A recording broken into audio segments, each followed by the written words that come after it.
welcome to another episode of Couch Command, where we journey through geekness. Today I had with me Matt. Hello. Cool. I also have with me Isaac from the YouTube channel, Lobster Magnet. Hi, thanks for having me aboard. Cool. And I also have my friend from Facebook, Tony. How do? Cool. All right, so today we're going to be doing a review for Batman v Superman, the universally reviled, the last Jedi moment for everyone else but me. So this is going to be like a lot of fun to talk about.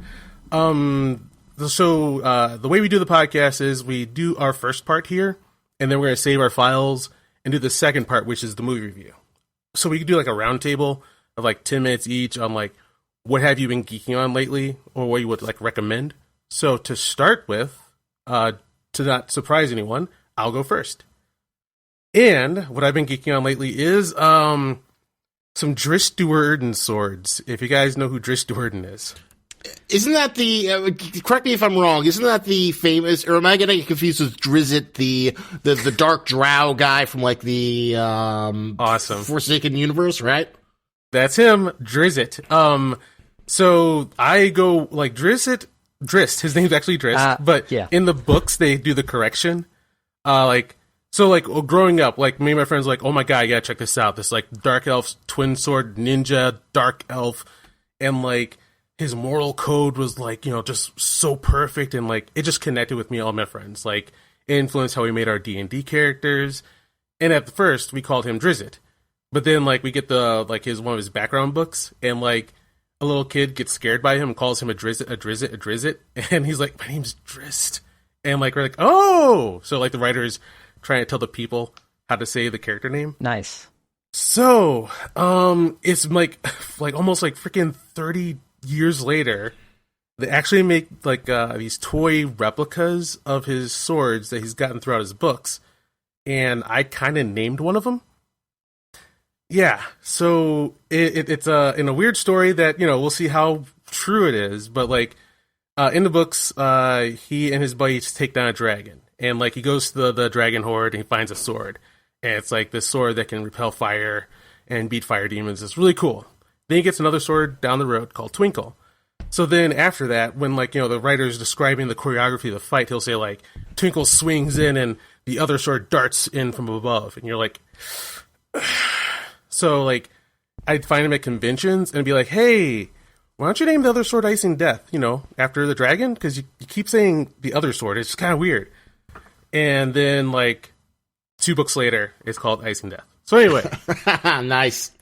Yeah, and Very like nice. 30 years later, my legacy arrives to me on my couch, and it's just kind of been amazing. Like, they're well sculpted, they have a good weight to them. I like buying toys, but I don't really play with them. These I play with. Like, I can't not like I know how to swing a sword. I'm not bad at martial arts, and so I like do a little practicing like almost every day. It's just like, it's been a long time since I've been swept away by like a toy like this, and like that's what I've been geeking on. And one other thing, the Epic Adventures of Tarzan. If anybody's heard of that, Yes. besides my Facebook post, Besides your Facebook post, it's been it's been years since I've seen it, but I know of it. Back in the day, I saw like the TV listings for it, and like the name alone turned me off. So I was like, I can't ever be bothered to find out what this is. And then my buddy Dave incorrectly found that there was a crossover episode with him and John Carter, and we were like, what? And I'm a huge John Carter fan and stuff. So I turned it on, and it's just kind of like this perfect level of stupid. Like, they know how stupid they are, but they all treat it completely seriously. Everybody's on point. Everybody's having fun. There's just a good nature to Tarzan doing Doctor Who adventures, if that makes sense. Yeah. Mm-hmm. Yeah. I just never knew that's what I wanted, and like there's like a African village, like women start disappearing, and then like they see a monster go down a well, and apparently this well takes Tarzan to another planet in another galaxy where they need women to keep their race going. I'm like, what?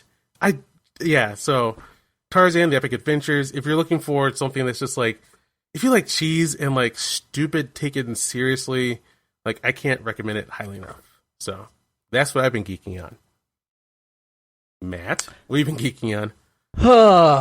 Well, so I never finished Clone Wars, the animated Clone Wars series, and I've tried a bunch of times, and I just, for whatever reason, I cannot get through it. I just get bored. But I feel like it's like one of those things that I need to watch because I also want to watch Rebels, and so I feel like I should watch Clone Wars before I watch Rebels. And also, you know, Clone Wars is generally considered to be one of the best Star Wars things. I would say so easily. Yeah. How's it this time around? Well, I watched one episode. So you're still on the first season? No, I'm on the third season, but it's just taken me years to get there. Gotcha. Yeah. And so, like, you're doing those start stops a little that kind of take years sometimes. I'm just waiting for it to just kind of sink in, you know, for it to just really get me, and then I can't stop watching. Like, that's what happened when I watched Hunter x Hunter a few weeks ago. I just couldn't stop watching it. It was amazing. But that's what I keep waiting to happen, and hasn't happened yet. Here's a way that I think might help. Like, it's a bygone era of sci-fi that I hope comes back, and that is, you need to be ready for a short story per episode that's not necessarily like a chain of series of events. Like, anime has trained us to like watch a series of events that lead up to like, you know, kind of a line of a arc. Right. Versus like every episode being its own self-contained short story or random encounter. Right. So like that's what Star Trek used to be, and that's what Stargate is. And, like, that's what you know, sci-fi. Yeah, no, like no. I will do that sometime. but the thing is, like, it's from that era where like each episode you're here for one complete short story. Let's do this. Yeah, you get a conflict that's set up near the beginning of the episode. It resolves itself by the end of it, and you learn some kind of lesson that comes from it. Yeah, and like from the restriction of the old days where like you had one set, therefore you had to keep remixing around one idea. That's what Clone Wars is doing, but also has a running story. But it's not like anime does it. Right. No, you're absolutely right. And I have seen your posts and whatnot about, back in the day, that's what we had. We had, you know, these contained episodes with a whole arc and everything. And I hadn't thought of it like that, to be perfectly honest, in regard to why it hasn't caught my attention fully. But I think you're correct. Yeah. So it just does kind of take like a little paradigm shift. Yep. Shift your gears a bit. Shift those gears. So, all right. So the other thing. So, you brought up toys. Do y'all remember Mad Balls? Yes. So, like, Mad Balls have had several different incarnations, and right now, Kid Robot came out with their own series of Mad Balls. And I just decided, you know what? It would be nice to just have a Mad Ball around when I'm working at home and just trying to focus, that I can just kind of like, you know, use as like a fidget toy, basically. So I got myself a Mad Ball. And you know, it's an ugly head ball, exactly like I expected. Those put me off eating spaghetti for maybe like a year or two as a kid. They gross me out too much. Like, I'm glad that people love them, but like, I looked them up, and like, I'm still having the visceral reaction of like, oh god, like eyeballs almost falling out of the sockets, and just for my mind, I'm like, Wait, spaghetti specifically? Yeah, there's one Mad Ball that I'll never forget that still grosses me out, but like, its eyeball was falling out of its socket with like these tendons that look like spaghetti. Slobulus. That's awesome. Is that him? Yeah, it's Slobulus, no doubt about it. Oh my god! Because that's like my buddy's screen name that he's used since college. Oh damn! So that's where that came from. Well, there you go. And now you will forever associate your friend with gross spaghetti. Are you loving your kind of return to having a Mad Ball though? You know, I am, but it is interesting. Like I use it to, you know, bounce around, and like I said, like a fidget toy and whatnot. But I think frequently, especially now, I see these things, I see these toys, whatever that I want to get, and I just want to get the damn thing, and then I get it, and usually it just sits there after I get it. I'm like, well, I got it. And then that was the major satisfaction, was getting it and having it delivered. Oh. You know, but Yeah, I think we have a similar experience where, yeah, you get that stuff, you put it down, it's kind of like, all right, I got it. good job, me. And Yeah. But then, like, these swords and your Mad Ball, you're like, hey, I remember this thing. you can actually use a little bit, like I've been getting those new wave replicate things, like the 1/6 scale arcade games, and Yes. those are nice because they're really well put together. And if you feel like it, you can actually use them. You can play them. Yep. And I got the change machine. That's also a USB hub. Yes, that was a good buy. I'm telling you, I use mine every day. Cool. Toys that actually do things. I like that. Into it. Have you been geeking on anything else? No, I mean, I think that's good for now. All right, then. Tony, what have you been geeking on besides arcade sticks? I don't want to hear about arcade sticks at I all. want to hear about Ever. arcade sticks. I'm kidding. Well, you know what? You're going to get arcade sticks. Yes, please, dude. Like, you're the first person I've seen go this hard and deep on arcade sticks, and I love it. So, I guess I'm the resident fighting game head here today. I love fighting games. I'm a connoisseur. I've been playing since I could ever hold an arcade stick as a kid. I loved them all. Just recently, within the past maybe 4 to 5 years, I've actually started collecting arcade sticks. Just as a hobby. I collect them. I modify them. Parts. You collect parts. You get excited about arcade stick parts. I love it, man. Oh yeah. Just recently, within the past week, I picked up what are known as Korean levers. These are levers, joysticks that are primarily used in South Korea for playing like Tekken, Street Fighter. It's a different kind of construction from a standard Japanese lever that you would see in a lot of like mainstream arcade sticks that you play Street Fighter on. They use a different kind of tension system. It's a different feel, and I've always wanted to try one. So I actually took one of my stock Japanese levers and I completely modified it, changed out the spring system, and threw in a rubber tension grommet system. And the difference is like night and day. It's insane. I love it. Fucking weeb. You fucking weeb. All right, now hold on, you weeb. Let me at him. Stay back. Relax, man. Relax. I have a question. So wait, you're saying that these levers specifically work better for certain fighting games?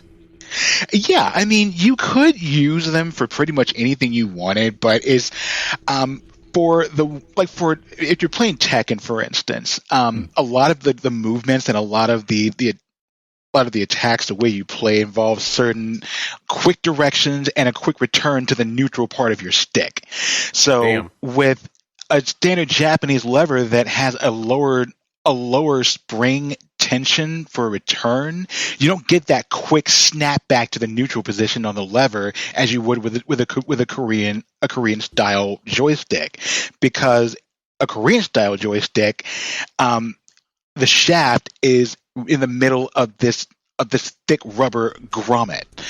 As opposed to using a restrictor gauge to hold your movements in a Japanese lever, this grommet just holds that shaft in place, and as you move it in the different directions, the tension increases just like it was a rubber band. So you can actually feel when you're getting close to hitting those micro switches, so you know what you're going for, and you get the inputs you want a lot easier. Wow. So it's a different style of play, and I didn't believe in it before. I've heard people praising them all over the place in the fighting game community, especially when it comes to Tekken. So I've always wanted to try one, being curious about it. I just did, and I'm like, oh my god, I can never go back. This is incredible. Like, even going back and playing Street Fighter on one of these things, I can crank out a fireball in maybe a tenth of the time that I would on a traditional lever. A tenth of the Damn, time? man. Yes. That's bananas. Is this cheating? Is this cheating at all? No. Now, when you start getting into what are known as hitboxes, which is basically stickless controllers, those are, and I actually built one of those myself about maybe a week or two ago, and I love it. It takes the joystick away and replaces the up, down, left, right directions with more buttons. So it's like playing on a keyboard. I saw that. I saw that for the first time maybe a month ago, like some pictures of that. And so you tried it, and you actually find that it works well? Oh, yes. Yes. And I like it because I actually grew up playing a lot of fighting games on the PC, like a lot of the old school ones. Oh, wow. And I didn't have a controller or a fight pad back then, so all I had was a keyboard. Damn. All I did was just use the WASD system for your movements. Mm-hmm. But what this does with this stickless controller is instead of the W for up, it treats this big button on the bottom below your down, left, and right as your up key, which is basically like the space bar. Oh. I've never heard of anyone doing that ever, and I love it. It makes a world of difference. Like, if you like precision for your directions, this is the way to go. Like, I tried it about maybe a few months ago, like an actual hitbox stickless controller setup. Loved it, and ever since then I wanted to build a premium version of that, and I did a couple of weeks ago, and it's now one of my daily drivers. I feel that I can hear Matt's mind being affected by your talk. Oh yeah. No, I'm thinking real. I'm thinking hard thoughts over here. No doubt about it. I mean, I've played. There'll be no coming back. What's that? There'll be no coming back from you from this knowledge. No, I think this is it. Well, I've been playing fighting games for a long, long time. I've never really been competitive. I just sort of have fun with them. But now, what do you play, if you don't mind me asking? Oh, not at all. I mean, I've played Street Fighter, Soul Calibur. I just recently got the new quote-unquote new Samurai Showdown. Oh, nice. Yeah. I mean, Dragon Ball FighterZ. I love Guilty Gear. I'm very disappointed when Strive got delayed again. Yeah. But hopefully they'll make it good. Hopefully they're making that netcode real good, and we won't have any problems playing online. Well, rollback netcode is a wave. It's the way of the future. Mm-hmm. So, and when the beta was in place, that was the biggest thing that everybody was geeking out over, just how smooth the online was. And I mean, like in this time with no real offline scene right now, just with the whole pandemic, that's crucial. Like, your game can be made or broken on how good your netcode is. Like, there are a lot of games out there that I love, a lot of games that I'd love to put more time into, but if I can't play reliably with anybody online because there's no meetups around here right now, I mean, it's just really me labbing for hours on end to no effect. Like, okay, I'm good, but only in my mind. Yeah, for sure. Yeah. Hey Matt, what's your main driver? What's your weapon of choice when it comes to fighting games? I use pads, man. Do you have a specific one? Oh man! Back in the day, I had this is going to date me, but I had a specific red PS1 controller that I absolutely loved, and I found that when they started, and it didn't have the analogs on it because that's okay. That's what you want to do. Using analog joysticks for a fighting game is a cardinal sin. Oh, it's awesome. But here's the thing. I never even tried to use those analogs. The problem was when I was using the D-pad, the analogs would get in the way of my thumb, and I would like brush up against it, and that would distract me, and I would lose even more than usual. And so that wasn't great. But actually, Tony, I got a question for you then. What is like a good starter joystick, like fight stick for somebody? It really depends on how much you want to learn. Like, if you're picking up an arcade stick with the intention of learning like long term, you could go with the big names right now. Hori does a lot of them. They've been one of the biggest names in arcade sticks for years, decades. Mm-hmm. They have some good ones like a Real Arcade Pro 4, the Real Arcade Pro N. It's just if you're looking to devote the time into it, to actually learning it, I go with one of those. Those are mid-range sticks. Nice. If you're just kind of looking to dabble, you could get maybe like the Mayflash series, the F300, F500 for just under $100 just to try it out. And then if you go from there and you say, hey, this is not for me, you didn't waste that much money. Right. Nice. I think we'll make sure we have some of your picks in the show notes for this episode. Show notes. Cool. Anything else we've been geeking on? That's it for me. Cool, man. That was awesome. I was kind of hoping you'd do that. I'd love to talk more about this. This is awesome. Isaac, what have you been geeking on? I have been looking, the Mass Effect remake is coming out soon. So that, seeing that has kind of, reignited my love for that series, just because, God, I forgot how great of a sci-fi universe it is, and it's such a shame that, BioWare shat the bed that, just to get that I've been just, binging all the, variations of, the squad makes dialogues that you can have depending on, your save files. And I've also been, going back and playing the Andromeda multiplayer mode and a little bit of the single player, which is, oh god, that game, it does everything to make you hate it. It is, this abysmal crafting system. It is just the most bland writing, but, there's still that Mass Effect flavor. It's like, oh god, I remember how much I love the Solarians and the Krogan. I forced myself so hard to like that game because Mass Effect is my shit. I'm with you, man. And so when Andromeda was coming and all the bad news was coming for it, I was like, shut up, everybody! You shut up! No, you shut up! All right, now I'm gonna play this. And I feel like I was forcing myself to pretend that I was having a good time, but then after it was over, I was like, I don't know what happened in that game. I don't think I actually played it. You know what? I commend you for at least attempting to finish it. I must be maybe 3 to 4 hours in, and I just gave up. The shame is that there's some good stuff in it, and I'd say that the combat is the best in the series. It's really flexible, really fun. It's just there's just so much obtuse shit. When I look at the list of I gotta scan all these things to research the blueprints, but then sometimes I just randomly get weapons. So what's the point of scanning it? And I don't know where to buy anything. I don't know where to go. It's just the interface is just so clunky, but it still has that Mass Effect flavor. So, I'm excited for those because I never really got the DLCs just because the way the Mass Effect games were structured is that they sold them it's like a Skyrim. It's an incredible galaxy of adventure. But the way it's structured is it's a more linear BioWare adventure where you play through the 20-hour, story mode. You do the main quests. There's maybe a few side quests. They're usually okay. Except for the crew missions. Those are always good. But then once you're done with the galaxy, there's really, each one ends with some sort of pivotal event. So it's I already did the big thing. I don't, I beat the final boss. There's no incentive for me to get, do this extra mission. I just don't care. So I'm not buying your fucking, $5 deal or $10 DLC for 2 hours of gameplay. And you know what's funny? I bought all. Oh, sorry. Go ahead.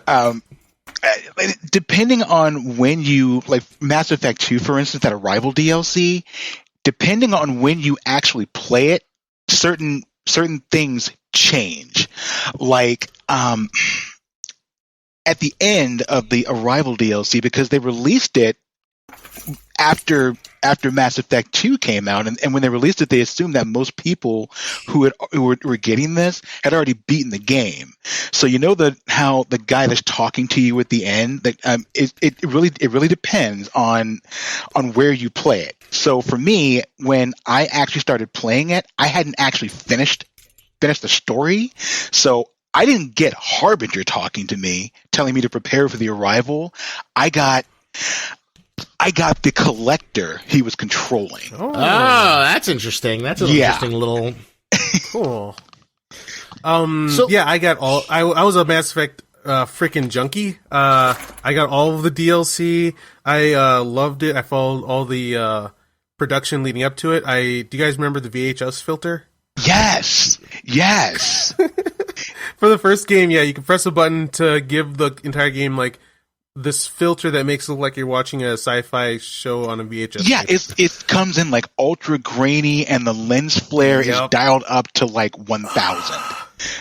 Yeah, I had it on for a while, then it turned off. But yeah, each DLC for me was like, you watch like an awesome season of a TV show, and then like, you know, in the months between, suddenly you get like a little TV movie. And you're like, oh shit, I get to go back. So that's what it was for me. Mass Effect. I can see you. I can see how you're enjoying that, but for me, so I never touched it just because, like, the structure of it. It wasn't like a Skyrim expansion where it's like, oh, here's a new realm that you get to go to or whatever. It just sort of like, here's an additional side story that's kind of like not really necessary. But now I get to go back with all of them put together, and I get to play, relive all the fun stuff, and I get to have the new shit in there that I never got to try. So I'm a lot more excited than I should be. It all felt like it should have been content that was added in there from the beginning, the way it was released. And if you play it all together as one complete package, I bet you're going to get a totally different experience.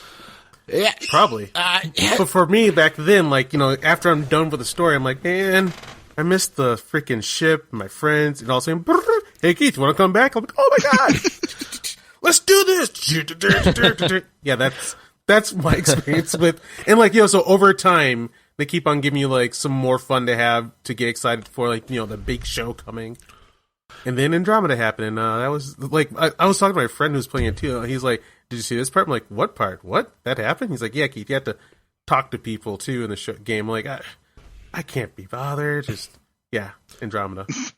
It's just such a shame. Like, I feel like Mass Effect is like one of the most untapped, like, it's begging to have like a Star Trek Discovery show that doesn't suck, or that level of production values. It can be whatever it wants to be. They made it that open for that purpose, and with Andromeda, they just didn't utilize it at all. It felt like such a waste. For seeing Star Trek, for some reason, mimic and do Mass Effect and discussion on that, see our other podcast, There Are Four Hosts, where we talk about that, because what the hell, Star Trek? Yeah. How would you do that? I haven't seen, I've just followed, I love watching Red Letter Media bitch about, the Discovery. Yeah. And someday, one of these days, when I have like a time to kill, maybe I'll go back but I've not, it feels like it's the kind of like the worst example, which is weird because like Star Trek was always sort of like a liberal show. It was always like kind of progressive. Totally. So I don't know how you managed to screw that up, or at least take the worst aspects of sort of like progressive culture and make it an insufferable Star Trek show. When because they spend so much time telling you that when they don't need to.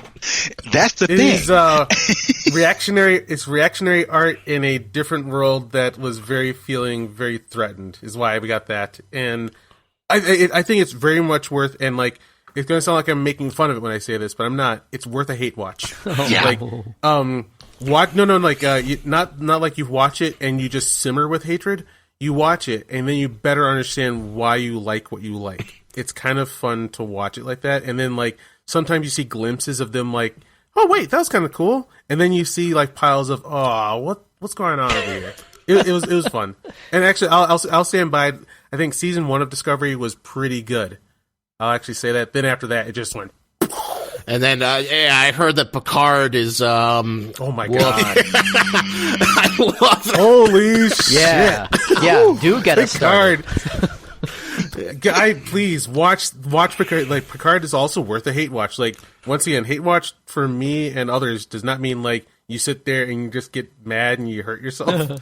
Instead, you watch it to see kind of like all of what's not there, and it reminds you of the beauty of like what you do love. And we had so much fun talking about that show. Like, I can get better discussion out of bad art. Yeah, you kind of do, because like one of my favorite edits was the Plinkett review of Picard, and then they do this beautiful opening about like they have got like all the Star Trek, and it's like this hopeful vision. Let's go on. They got all the captains, all these great moments. Then it slam cuts to the like misery of Picard with all the faux edginess. Ugh. Hey, Echab, stay in the data double quadrant. Don't come over here, Echab. No. Yeah. Oh my god. That was like I recommend it actually. Like, I recommend watching those bad Star Treks because there's a lot to get out of them. Like, while we were doing like our Star Trek podcast, we'd notice each time like we did like a really good movie, there wasn't a lot to talk about. It's kind of a little. It's kind of like, yeah, man, that was a yeah. All right. Well, that's our episode. In 1/2 hour. We'll talk to you. But like, it's a total clusterfuck. We're just having like talking about our past, our lives, and like everything that we love in fiction. So. There's value in it. And the other thing I've been geeking out on before we move on to the main entree of this is I've been following very closely the Roblox IPO. Because one thing I like to do is I like to try and use my knowledge of nerd culture and stuff that's going on to make myself money. So I own a lot of video game stocks, and Roblox is one I'm very bullish on that I think is going to make a lot of money later on in the future. So I was looking for the point where, like, usually when an IPO happens, it goes down. So, I chucked in some money, and you want to know what really pisses me off? Have any of you ever burned a winning lottery ticket? No. Nope. My buddy Max did, though, once when he sold his Apple stock. Well, I did that because I had a theory called the GameStop gamble, where I bought 1,000 shares of GameStop for like around $6 back in September, because I theorized if you look at it historically, it was going to jump up for the new console launch. But apparently I didn't read enough memes and didn't waste enough time on Wall Street bets and subscribe to the theories of deep fucking value, because what I did is I sold it after like PS5 launched, so I got like $5,000 of profit. If I'd held on to it into January, I could have easily had $100,000, $200,000, or $400,000 of profit. Holy shit! Wow. Yeah. That actually happened? Yes. Oh my god, man. I guess you haven't been following the news. GameStop has been a part of a historic short squeeze where at its height it went up to $480. Oh my god! Yeah, I've been watching it, but I'm just starting to figure out like, hey, maybe I should do stock stuff. I'm barely understanding it, and wow. Well, didn't a lot of that come from? Because I remember seeing this on the news. This was big. Like a lot of these these Reddit heads were buying up all this stock for GameStop just to basically fuck the corporations. Yeah, it became this sort of like Les Miserables. Can you hear the angry voices of the people buying angry voices of people buying the stonks of angry memes? And basically the idea was that like Melvin Capital and a bunch of the hedge funds had like shorted GameStop to the point where they shorted more shares than actually existed. The Lord and Savior Roaring Kitty / Deep Fucking Value noticed this. He was more optimistic. He sort of started the trend and got more retail investors or Redditors to keep on buying the stock. And the idea is that like, if it doesn't go down to a certain point, then eventually the shorts have to rebuy their stock and give it back to the people who borrowed it. And that would hypothetically create this artificial squeeze, which, could have driven it to $1,000 a share or basically made GameStop worth infinite money. But they've played every goddamn trick. Like, I don't know. Have any of you guys ever read or watched the anime or manga Kaiji? No. Kaiji, I'd recommend it if you get a chance. Basically, it's called Kaiji, the Apocalyptic Gambler. So basically, it's like Yu-Gi-Oh! For adults. It's about this like down on his luck 20-something guy, kind of a ne'er-do-well, good for nothing, but he's got the skill of apocalyptic gambling. So he gets it. Awesome. He gets into debt to this corporation, and then he has to go onto the ship where he plays like this rock paper scissors betting game where he has cards where they play restricted rock paper scissors, and he's just got to scrounge and fight his way up to try and get out of debt and get away from this evil corporation where they sell people into like adult slavery. So they have this one, every little arc has its fun little gimmick, like where he's forced underground and he has to like beat the foreman to get an above ground pass so he can get enough money to like, and then he fights this pachinko machine, and there's this season-wide arc where he's battling a pachinko, and he does this Ocean's 11 style heist thing. So the entire Kaiji is like this overdramatic thing where it swings back and forth, and he's crying manly tears, like, "Oh God, please help me!" But no, I'm gonna win. I'm gonna beat you now. So this GameStop thing feels like a Kaiji in real life, where it's like these little investors, we're betting against the big guys, we're making them bleed, but then then, oh no, they're pulling out all the stops. They're going to have Robin Hood. You can't buy GameStop. There's restrictions on the stock. They're doing all this sort of market manipulation and bullshit. So it feels like an anime in real life, like a real life episode of Kaiji. That's great. Well, that's great. Hey, you know what? Next time, I hope the lottery ticket survives for all of us. Right? Fingers crossed. Yep. All right, so what's going to happen now is, guys, we're going to stop our recordings. It's okay for leaving this into the podcast. I like it when it sounds organic. So yeah, like, one last thing. Sorry to extend the geek section, but just round the table, did we all watch WandaVision? Oh, yes, yeah. Yes. Let's not turn this into a complete podcast, but Matt, what'd you think? Okay. So, I mean, as you know, Keith, I feel like I have a certain connection to for Wanda and Pietro and all that.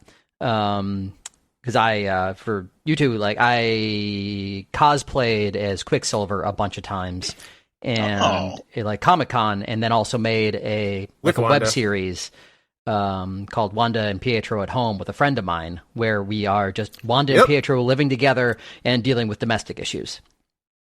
I gotta put that also in the show notes. But so, awesome. First couple of episodes, I enjoyed. Wasn't really sure what was going on, of course, but then after that, it really hooked me. I really liked it overall. I'm not going to get like super deep into it or anything. It's kind of like what you were saying before, for me anyway, with this one. I just sort of, like, hey, that was good. Yeah. All right. Tony, what'd you think? I'm on the same wavelength. I went into it not really knowing what to expect. The first couple episodes were a little off kilter, but I was like, okay, I'm going to hang with this and let me see what they do with it. As I got further in the show, I started to get on board. The one thing I really wish they didn't do, I wish they didn't Marvelize it so much at the end to make it seem just basically like another, like the end of another Marvel movie, another MCU movie. It felt like they were taking it in a bit of a different direction as the show went on to just end it like that. And I don't know, it felt like, okay, it's basically just another movie. Which is great if that's what you're into. I was hoping maybe that they would take it in a bit of a different direction. What direction that is, I'm not sure. I don't know. I felt it was a little underwhelming. All right. And then Isaac, what'd you feel? I thought it was pretty good. I kind of understand your feeling, though. I think the sort of like issue with WandaVision is it's like the most off-kilter Marvel project in terms of like it's doing something very different. Baby's first David Lynchian with the sitcom, but it doesn't do like what a lot of people like. I don't know if you've ever seen the movie Natural Born Killers. It has that scene where they have like a 1990s, 80s sitcom reality, but it's like really disturbing with Rodney Dangerfield like molesting Mallory. And typically most people, when they do employ, or like Pleasantville's another example, where the whole idea is like, oh, it's so fake and these people are suppressing their emotions, but then color comes as they explore sexuality and whatnot. And Vision wasn't concerned about like subverting TV tropes. It was concerned with, playing with them. And, when it was, exploration of grief, it was at its most interesting. So I don't think you needed Agatha Harkness and White Vision. You didn't need a superhero fight.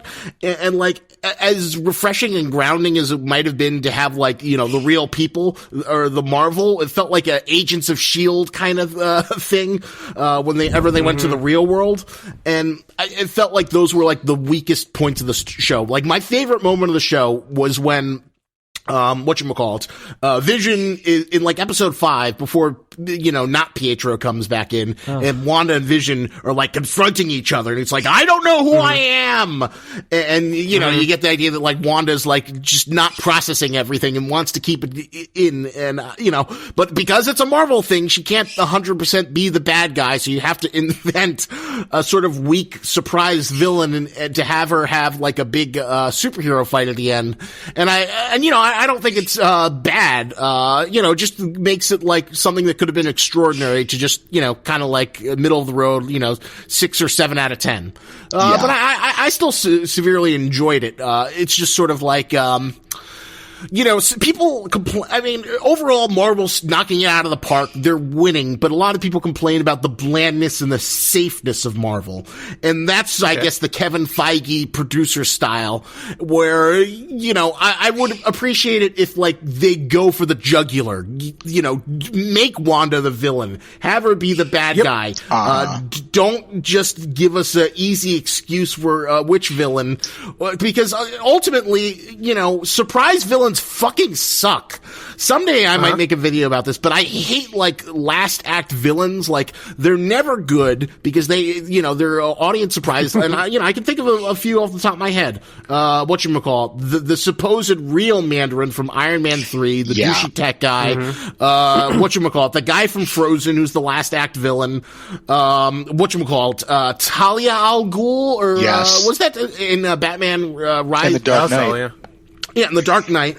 And the idea is, like, I would rather have a villain I really enjoy who's there from the beginning versus some guy who comes in the last 10 minutes of the last act, because you just don't have the legwork to really make that character shine. And I agree. These are characters that are introduced, and it feels like they're wasted, because what happens? They're almost always killed at the end. Like let's slow down here. Okay, they come out of nowhere, and then they're just gone. Yeah, I agree. Wait, hold on, guys, hold on. Like, we can do a WandaVision podcast. I want to try to keep these geek sections to 30 minutes. So we're going a little long. Can we wrap up, or do you guys have some bomb-ass things you do need to say? Because I can also wait for that. No, I think that covers my thoughts. I think it's good, and I'm looking forward to the Winter Soldier and the Falcon Winter Soldier, and this TV thing is working great for Marvel. I am with, and my take is I'm with all you guys. Like, I was really very much into how this was. Like, I'm like, oh shit, like, let's do a different kind of format of a TV show where it's not like, where you can go in not knowing where it's going to end up, and we're playing with genres. But you're right, they're playing safe with genres. And the big problem at the very end was I feel like I didn't actually see consequence happen. Mm-hmm. Like, I feel like I saw something very self-contained, which I feel like might be maybe that's what they're going for. Like, back in the day, like, you get your mainline comic books, and then you have these, like, self-contained, like, 4-issue stories, and that's just what this is. And you buy that DVD set, and you got your 4-issue, like, season of, like, this, and that's all it is. But I did not like. So what I wanted was, I wanted a movie event in the TV show, so that when they do, like, some big stuff, they mean it. So I thought that that's what we were doing. Like, you invite Pietro into the show, which actually did make me scream. I dropped my phone. I, like, started babbling incoherently, and then, like, you're not doing. I gotta say, like, I gotta jump in real quick. I was disappointed by Ralph Boner. That was a big audience. We paid $500 billion for Fox just so we could make a boner joke. Right? Hey, here's your Quicksilver. It's a boner. Yep. And then the media response, like, I don't know, that the headlines I saw where, like, the studios and, like, online publications kind of turn it around on, like, fans for caring. They're like, you weren't promised this, therefore you're a bad fan. You're like, what's going on here, guys? I mean, like, you guys made the joke. The thing is, like, I'm totally fine if a hero dies. I'm fine with them staying dead. Like, that's totally cool. So it's like, but my issue is with this one, the bait and switch. Where they're sort of like, hey, look, here he is. Oh, nope, sorry.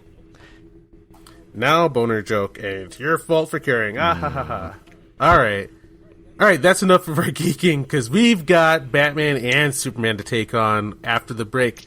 So what we're going to do is, after I say so, we're going to hit the stop button and save our files, and we'll see all you guys on the other side for Batman v Superman Dawn of Justice Ultimate Edition. Men with power obey neither policy nor principle. No one is different. No one is neutral. If Superman were here, what would you want to say to him? That my family too had dreams. To look him in his eye and ask him how he decides which lives count and which ones do not. there's a new kind of mean in him. He is angry and he's hunting. I didn't kill those men if that's what they think. This is what makes you such a good reporter. Stuff like this still shocks you. I'm older now than my father ever was. This may be the only thing I do that matters. So falls the house of Wayne.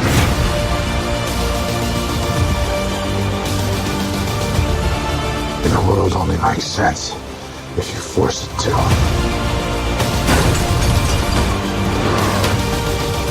You were never a god. You were never even a man. That dream is all some people have. It's all that gives them hope. Now God is good as dead. Man made a world where standing together is impossible. We will. We have to.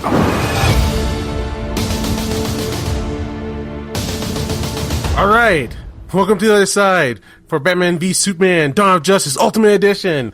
The last Jedi moment for everyone else but I think me. And we're going to discuss why that happened. Like, I just want to say, like, when I saw this, I walked out very happy. When I went and first heard of it, I think I was at Comic-Con. And, like, the impossible announcement dropped down saying, like, yeah, motherfuckers, we're doing this. The next movie is Batman versus Superman. And, like, I remember all my life, like, that's probably a movie that's going to happen. I had geek discussions about, like, how the two properties are too big. You can't overlap them. There's like this like Easter egg in that Will Smith movie of Batman vs Superman, the logo, and you're like, ha ha ha ha, that'll never happen. And here it is, and it happened, and I was so glad because I give DC a lot of passes for some reason. I think I grew up on Super Friends, and therefore, you know, anything besides that is like Shakespeare. So yeah, that's my first impressions, and like your history leading up to this, Matt. What was your like feelings leading up to and getting to finally seeing Batman vs Superman on the big screen? Right. Well, I didn't see it on the big screen unless you count my my TV. All right. Just because I hadn't seen it until last weekend in preparation for this podcast. And one of the big reasons I hadn't ever seen it was because everything I heard said that it was awful.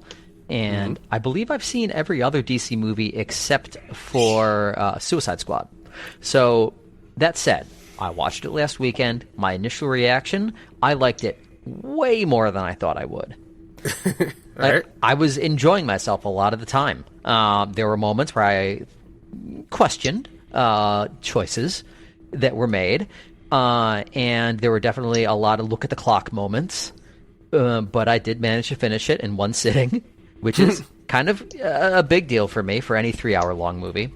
And my overall impression last week was I had fun. I had fun watching it despite its flaws, which I'm sure we'll talk about. And a week later, I still like it, despite its flaws. Cool. There you go. Tony, what's your lead up to this, and how'd you feel? You know what? So I went to go watch it in the theater because I was that excited about it, because I personally feel like, and this is going to come up again, Man of Steel is my absolute favorite live action Superman film in all of everything. Love it more than Reeves. Love it more than Brandon. I love Henry Cavill as Superman. So I was very hyped for this movie. Coming out of the movie, the first viewing, I came away from it very, very impressed. I had a chance to think about it over the next few months to the next maybe couple years. I'm a bit ashamed that I took a similar stance to a lot of people in regards to some of the events that happened in the movie, and I just basically shamed the hell out of it.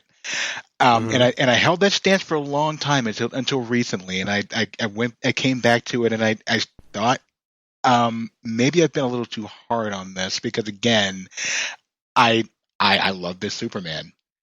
Henry Cavill does a great job. I love the direction Snyder took with it. My general stance on superheroes, and this plays a lot into it, I like my heroes to be able to bleed. I don't want them being too perfect. I want them to have flaws, I want them to have faults because the best part of it is seeing how they deal with those faults and those flaws. So when I initially saw it, I felt a little slighted because I felt they took a couple shortcuts to get to things. Yes. Not necessarily. I didn't think the movie was terrible. I just thought there were things I didn't like about it that I wish they could have been done better.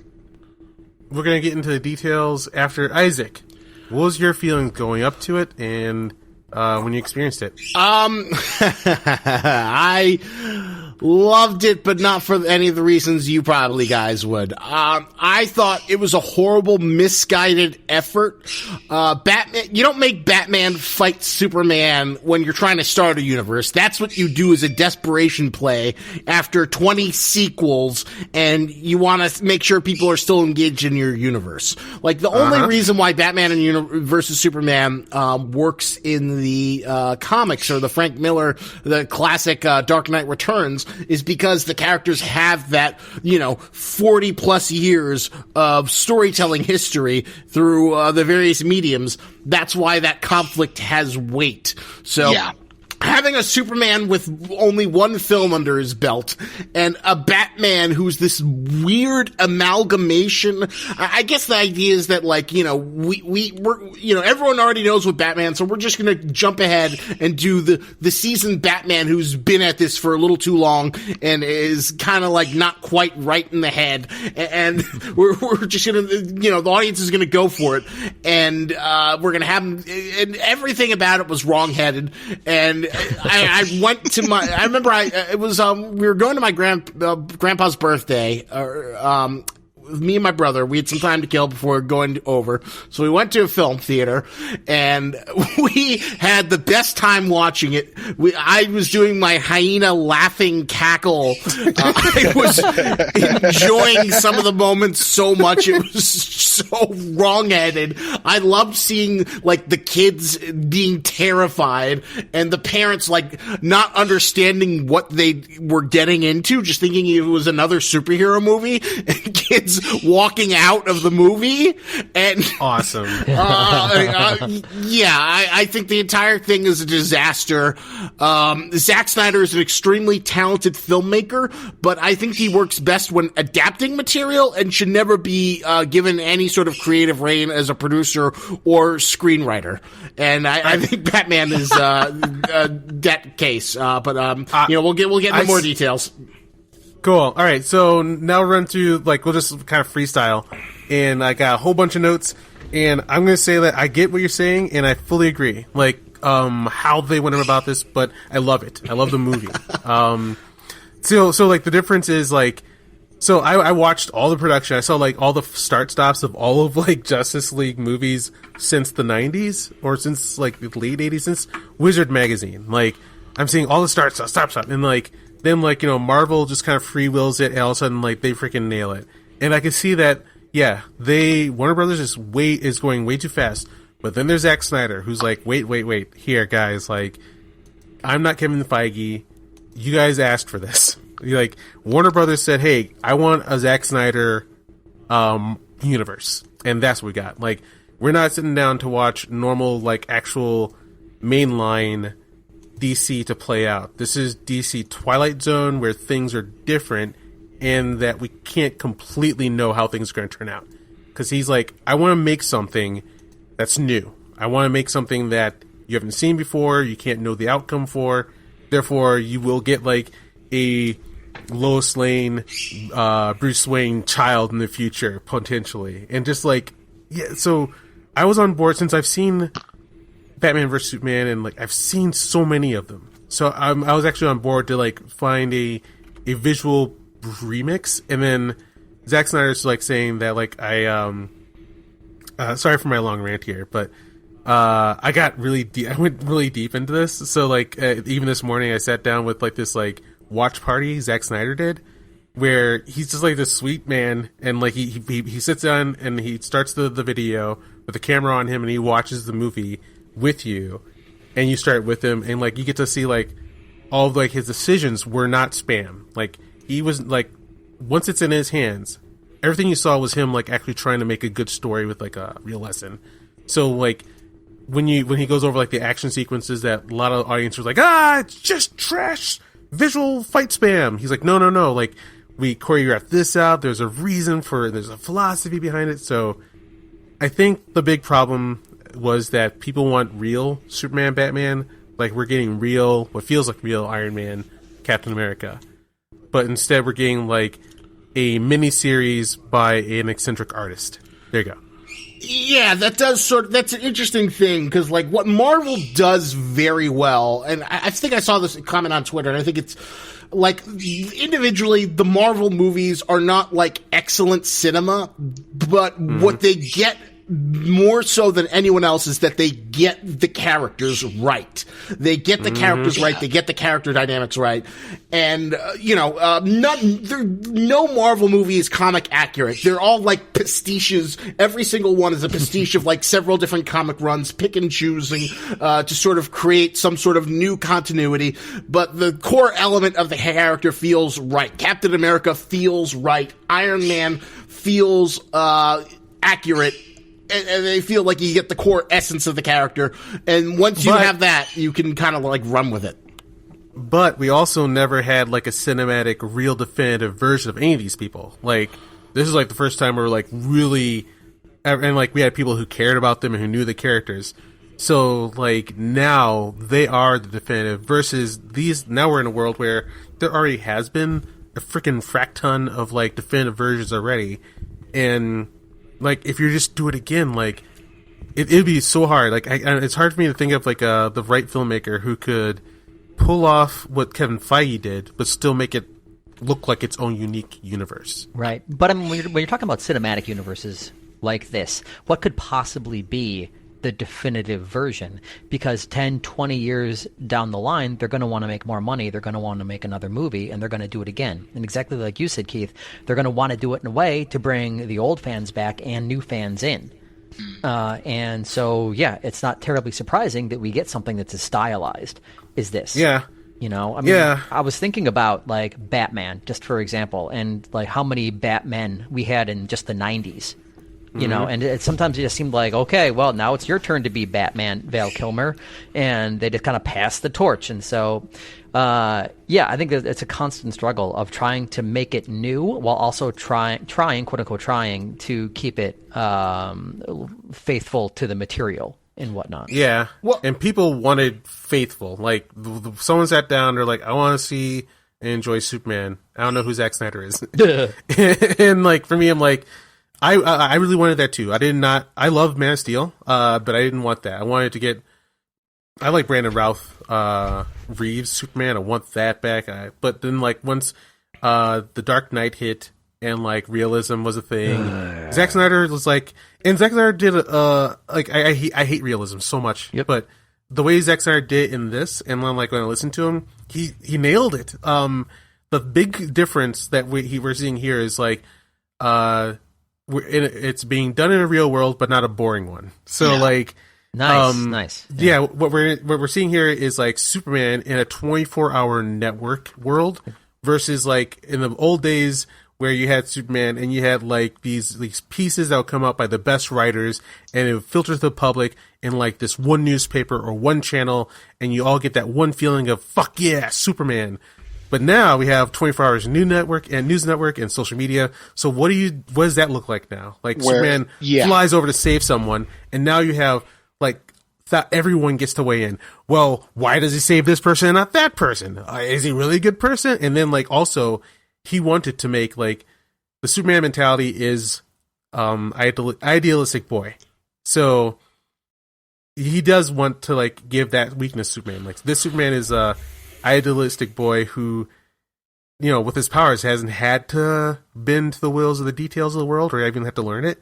So this is also the discomfort that people feel. Like this is what Superman would look like in a world of like everyone constantly judging everything. Everybody has their own take on it, on Superman versus just Perry White saying, okay, you're going to think what I tell you to think. And this is the only opinion that matters. You take that, and then you also, it's emphasized that Superman has a choice from the get-go for what kind of person he wants to be versus it just being established, okay, this is what you're going to be. you don't have a say in the matter. This is exactly who you're going to be. This is exactly what you're going to do because this is what the people want you to be. And that's it. And that's what disturbed people about like there's like, it disturbed me too. Like, Pa Kent, saying like, you don't worry about anything. You don't have to do anything. You don't have to say, maybe you should save yourself. And like, I hated that so much. I want to punch him. See, I actually loved it. I loved it. Like everybody comes back and says like that one scene where Pa Kent is like, I don't know if you should have saved these kids from drowning. It was just Clark is like, should I just let him drown? And Jonathan's like, I don't know, maybe. And they're like, why would you say that? And everyone's like, why would you say that? He's supposed to know. The point is, he's not supposed to have all the answers because he's just as confused as Clark is. That's the point. I love that. Well, yeah. I hate it because like Pa Kent is supposed to say really quickly. I just want to say like Pa Kent's supposed to say the thing that teaches Superman to be Superman, but instead we did actually get to have a different route this time. Like we got to have a man who didn't have all the answers, and then through these conversations, you figure out why you do what you do. Exactly, and I appreciated that. Like, it's not just a straight line to get from here to here. You're going to have hurdles along the way, and I really appreciated that because it felt more genuine to me. And coming up on my own as my own person at that point in my life, I could relate more to that than to just the traditional version of Superman is like he always knew what he was going to do, and that's just the image. There's no faltering, there's no missteps. You're just going to do it, and that's it. That never felt real to me. Isaac, I cut you off earlier. Sorry. I have a lot I want to say. Well, I think the fundamental misstep is that a lot of the Batman versus Superman is like a deconstruction of like the Batman and the Superman myths, where Superman is more alienated, and people are debating the ethics of Superman. Does Superman have a moral responsibility to intercede on different borders and international rights? And they have a vice panel and a news panel talking about Superman, and Batman is much more brutal and totalitarian than he's been in, and he's got guns and he blows people up. And the problem is that you can't, like, I guess DC has more Elseworlds, and you can accept more Elseworlds, and some of the best stories in DC Comics are from Elseworld stories, like Superman Red Sun. But you gotta have like a baseline continuity if you're building your $200 million tentpole franchise before you start doing the crazy Elseworld stuff. Like, you don't. I agree that if you're going to make a mainline, like, successful one, yes. But from Zack's point of view, he's like, I need to make major moves. I've been given a chance to tell this story in maybe 3 movies. So I don't get to have, like, this is a different layout. Like, they're asking me to make the story. I'm not Kevin Feige to lay down the framework for 20 years among like 15 different people to do this, which is what we've enjoyed. He's like, I get to do this in 3 shots. So everything has to happen now. I don't want to redo anything. So we're not laying down the big framework so that we can enjoy it like we did with Captain America and Iron Man. Instead, we're doing, once again, like, this is not the mainline comic book. We've asked Todd McFarlane to come in. Todd McFarlane, you have 8 issues to tell yourself the biggest DC story you can tell. Go! And that's what you're, like, reading right now. Well, to me though, the one that, like, okay, you want that story? Give me the frickin' Justice League cartoon. I thought that did the best job, because, like, I think that's what a lot of people confuse dark storytelling with, like, mature and adult storytelling. And a mature and adult storytelling isn't necessarily bloods, guts, and sex. If anything, those are like, that's an immature sign of mature storytelling. mature storytelling is usually dealing with mature, sort of greater themes that go beyond sort of like binary good and evil. And, that's what the Justice League cartoon excelled at. Like that great moment where where like the girl's power is going out of control and Batman just kind of like sits with her on a swing to give her a little bit of comfort before she dies. That's like, there's so many like little moments like that the, just to me, that's like the definitive sort of like canon in terms of like, how do you build something that's fantastical and fun, but also that doesn't talk down to the audience and like the sort of like nerd stuff that's maybe targeted towards a younger audience, but still resonates. Like, Avatar: The Last Airbender didn't talk down to its audience. Mm-hmm. Do you feel BVS did? I thought BVS was like an edgy teenager, with like, who thought that like blood, guts, and Superman fucking Lois Lane. Okay. You still there? 'Cause you cut out for me. Oh no. Oh boy. Okay. So that was a thing. I can hear you, Matt. Yeah. Tony, you still there? I'm still here. Can you hear me? Yep. All right. Okay. All right. So Isaac's resetting his mic. He's in there. Gotcha. So yeah, he shall be back. But I mean, he was bringing up some great points, and I think that especially since those Christopher Nolan Batman movies, we've mistaken grim dark with mature. Yeah, but I think we misunderstand what Zack is doing. Like, when he does these things, it's not like he's not saying that blood and guts or Batman having sex with Lois Lane is mature. He's trying to create something new. Like, he's trying to push open creativity to see things we haven't seen before. Yep. Versus like all the definitive Supermans and Batmans, we have movies we can go back to and watch already. So for him, he's like, I got 3 shots. Either I can redo what's been done, or I can create something new to create new things in people's minds. Interesting.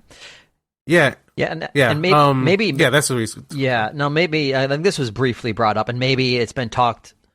Yes, yes, I can. Yes. Did you hear what we said? Oh, good. Cool. All right, guys, we're gonna stop for emergency and be right back after this break. All right, guys, everybody, stop. All right, we're back on the other side. Isaac. So yeah, as I was saying, like.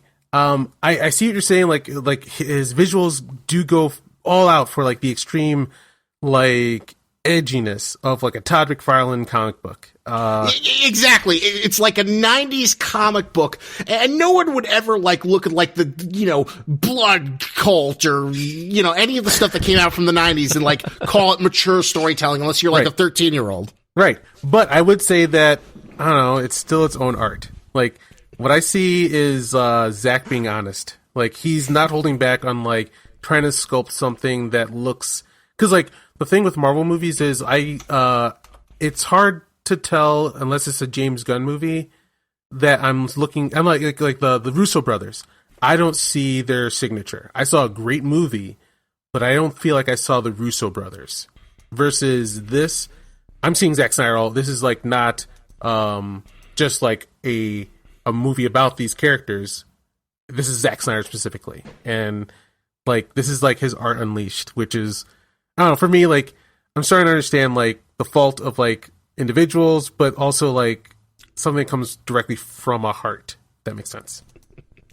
I will give you this. It does feel like Zack Snyder gave it his all. And I also think like another sort of flaw of like BVS, I do love that you're like defending it and like saying that it's got this wonderful, unique charm, that like it's a film that also like suffers from Avengers Age of Ultron syndrome, where it's not really telling, like, I think Age of Ultron, like all Marvel movies, it's not terrible. It's still watchable and fun, but it has, the problem where it's not so much interested in the story it's telling as much as it is doing legwork for all the future stuff. Like, it doesn't stand on the setting. You can tell from the get-go that it's a lead into something else. So they don't really give it enough to just exist on its own under its own merit, because it's really just a precursor to this big event that's coming up. Or, sorry, real quickly, I would say like it's the difference between like seeing like there's different styles of like storytelling. Like there's like mythological and like thematic.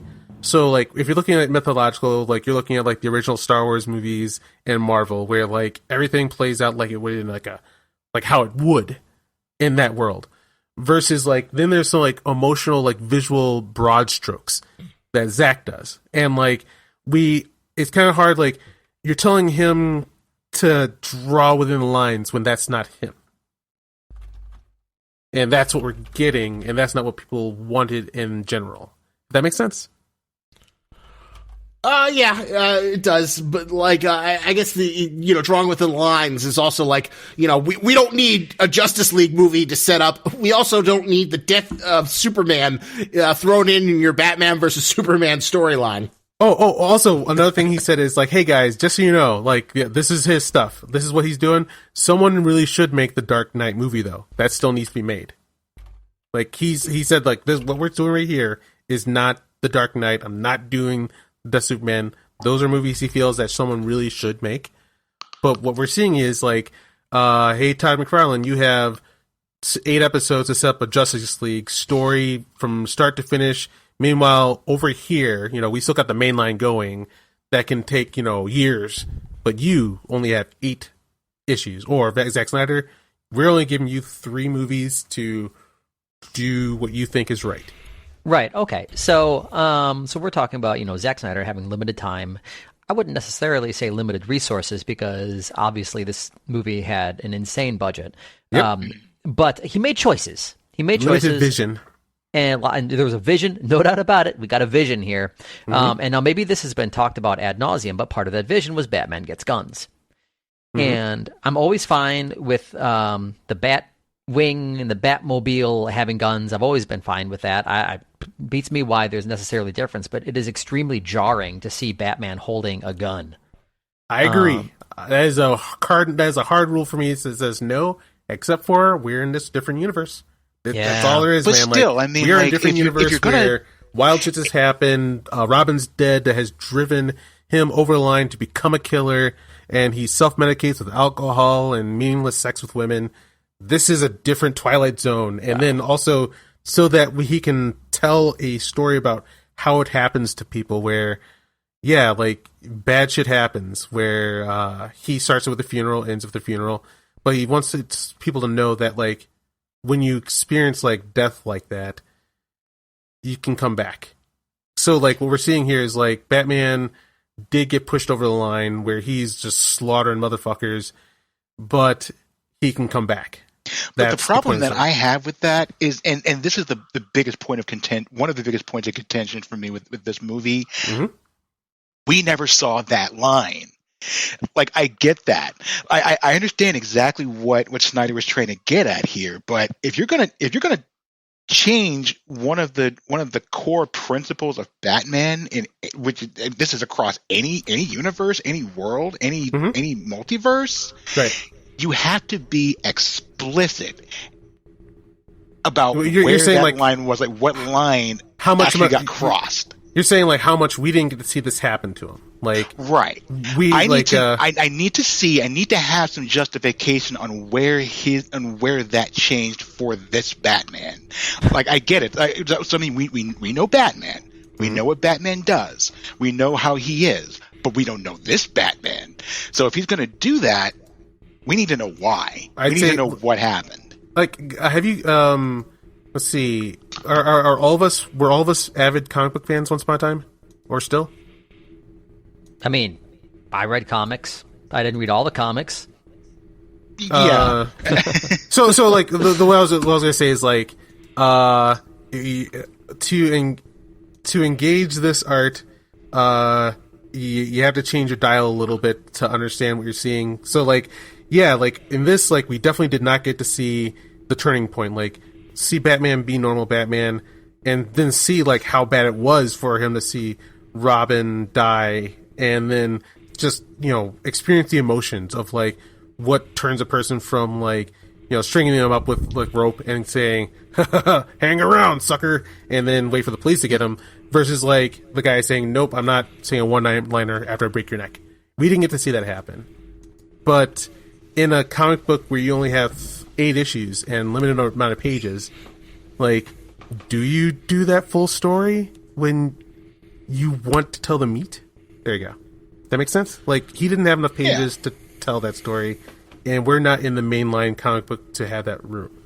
Well, if you take a little bit, I guess, a more positive bent, more appreciative, it is amazing that we live in a world where Zack Snyder got nearly $1 billion to basically tell the world's most expensive Elseworlds storyline. Yep. And that's not, people wanted to go to real DC Universe. We are not there. Not happening, because, I think the big problem, the biggest difference is, so you got Kevin Feige, he's like, no, I want this over, like, a lifetime of stories. And then you have Warner Brothers, who doesn't have a person who knows how to think like that. They're like, we know how to hire talented directors, and that's it. Well, let me. All right. So I think a big part of this then is expectations. You know, a lot of people went into this thinking they were going to get mainline Batman and Superman, and that's not what they got. So I think you need to set up that expectation, like that last Joker movie. We all went into that knowing it was going to be, you know, art housey or whatever you want to call it, and it was, good movie. All the marketing, you're right. All the marketing leading up to this was saying, "Hey guys, Superman, Batman, this is it. We're doing this." Yeah, they didn't say Zack Snyder's exactly. Superman. Yeah, I don't think it was ever that big of a problem, like in the past, because we've gotten numerous versions of Batman and Superman. It was just one of those things. Like, okay, who's going to do it now? So doing it now like this, like there was a shift in expectations, which I think was brought on by the success of the MCU. You know what? Then I think we could probably draw a parallel with the narrative of the movie here. Is it like when Superman first came around, things seemed more simple. Superman could save some people, and nobody's going to complain, right? But now Superman saves somebody, people are going to complain. There's always going to be something wrong. So now you make a movie like this that costs $1 billion. People are going to have thoughts and feelings. Yep. Right. Well, it also, I think, another reason why there was like such a negative reaction in the Last Jedi moment, as Keith so eloquently called it, is that like people never really got that sort of like Marvel-esque definitive DC universe. They always got it in piecemeal, and there were always like teases, like, oh my, Kevin Smith talks about like in the 90s, like, holy shit, Batman and Robin, they talked about Metropolis. Maybe Superman's going to exist, and all this sort of like, maybe it could happen. But because, you have these sort of like, no definitive, like, you've got, whatchamacallit, why am I blinking? Who's the actor? Christopher Reeve Superman. You've got the Christopher Reeve Superman. Maybe he could interact with, Michael Keaton Batman, but it never quite happens. So then you get a new version of Batman who's in a slightly off kilter, then it gets a little goofier, and then you have the quasi-pseudo sequel in Superman Returns, but you never quite got that sort of like idea of an interconnected mainline, this is the definitive thing. And you had all these stop-start things like the Green Lantern, but it never quite congealed. And I think there was this hunger that people want basically like a live-action version of the Justice League cartoon or the Bruce Timm universe, and that's kind of what they were hoping for from the DCEU. And when they didn't get it, when they basically got like slap.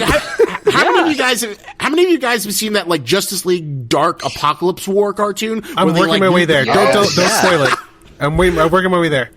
I haven't seen it myself, but I love the clips online of just like how miserable and dark it is, with pretty much every major DC character getting horribly killed by like doom parademons, which it's fun. It's like I enjoy these kind of storylines, but I like it like, oh, it's off in its own little thing here, but I've also got like the mainline stuff where I know everything's kind of like a little bit more normal. I think Kevin Feige might be more of a rare person than we think exists. Because like what we get with Marvel is Kevin Feige is able to think over like a large period of time, and then also like set up like events and the right directors, like to make like one cohesive thing. Versus like over at Warner Brothers, like there's nobody there like that. They keep on trying to find someone that can, and no one's been able to do it because I think maybe it's like how their studio and their studio philosophy is in the first place, where like Marvel Studios is relatively new. Like Marvel Studios was created kind of from the ground up by people at Marvel who understand like how to create cohesive universes, versus Warner Brothers, which has been going on forever. And their job is like a whole bunch of executives, and we gotta make that money and find the talent to do it. Come on, make it done. And that's what we saw. Like they saw that people liked the realistic Batman, which I was. So this is why I've been like ready for this for a long time. Like I didn't like Christopher Nolan's dry ass realistic Batman. And then like, oh my god, it's the best thing's ever happened. I'm like, it's looking grim. Oh my god, it made me so mad. So then, like, I was like, oh, okay, so you guys want more of that, and they got Zack Snyder, huh? All right, well, let's do this then. Because, like, I know Zack Snyder's also going to do this so hard, but then, like, I like Zack Snyder, so I'm ready for it. I knew that this is not going to be... Well, did I know that? Actually? Well, that kind of reminds me of something. Did you guys ever hear that rumor that like supposedly was happening when the Avengers like made $1 billion for the Dark Knight Rises? That supposedly there was talks that like they would have the scene where like Christian Bale Batman would be like having like a he'd be like fishing after retiring from Batman, but then Superman, Henry Cavill Superman would fly in and say, "We need you. I need your help." And that would sort of, I don't think it ever crystallized, and I don't know how real it was, but it was an interesting idea in terms of like jump-starting connective tissue and using the Christopher Nolan Batman universe as a starting point, but supposedly Christopher Nolan having the do whatever the fuck you want card, the do whatever the hell you want card, axed it and said, no, my thing's separate. Yep, they're like, once again, like, artist-based. Like, I know that, like, if I've seen it happen before where like if you're a strong artist, you're making a form, you're making a thing that has a beginning and closing, and that is your art. And no, you're not trying to tack on your freaking Incredible Hulk from this dude I don't know onto my movie. Like, so that's what we're seeing in the DC universe, but from the ground up, from Marvel, you got like a clubhouse of people saying we're all making this one thing, and this guy seems to be so nice enough that everybody's following what he wants. Yep, and I think also what sorry to break in here. I was going to say that I think what Marvel also benefited from was the stories that they were telling were about characters that people really didn't know that much about. Oh, you said what I was going to say. Like you have Captain America, okay? You have Iron Man. You have Thor. You have the Avengers weren't really that big in the mainstream. The big boys back in the 90s and back in the early 90s were Spider-Man, the X-Men. Yep. Like those were the household names that you got behind. And if you look at those, you had movies and TV shows that were doing pretty much the exact same thing as the DC movies were doing. You had two different versions of Spider-Man. You had a bunch of different versions of the X-Men. That's because these are household names. But I mean, if they tried to do all that, like what they were doing with the MCU now back then, you probably get a lot of the same diatribes. But I mean, going from when Iron Man first came out, and then just going from there to the Hulk, the Captain America, again, they were relatively unknown in the mainstream. They were unknown in the mainstream, not relatively. Right. Like I love telling really quickly the story of like the trash. Like the reason why the MCU is here is because they were garbage and no one cared about. Like that was the comic books that no one was reading, no one was talking about. My friend Greg played Iron Man in Capcom vs Superman. It was kind of weird. We were like, man, why are you picking Iron Man? Okay, whatever, man. But like, yeah, because there's no groundwork, all of a sudden you have like people who know the property, and you get definitives like a motherfucker like we've never seen before. But over in Warner Brothers, they're like a bunch of money people who like want to figure out the equation, and they went with like a very, very talented artist. But like Zack Snyder is he's not trying to make a TV series like a movie. He's like, I got my chance and I'm going to take it. And he laid down his rap rhymes to blow our minds away. But Matt, you're saying something. Oh no, Tony said it. Okay. Sorry. No, sorry. No, that's okay. It was really funny. I was like, oh, I'm gonna get it. I'm gonna get in. Oh, no. Oh. You got no, but that's exactly what I was going to say. Is they had a clean slate essentially, and that's much easier to work with than this big mess that everybody is already in on. And you have like that's why they knock a building down before they build a new one. You know, it's because it's difficult to build a building around an existing building.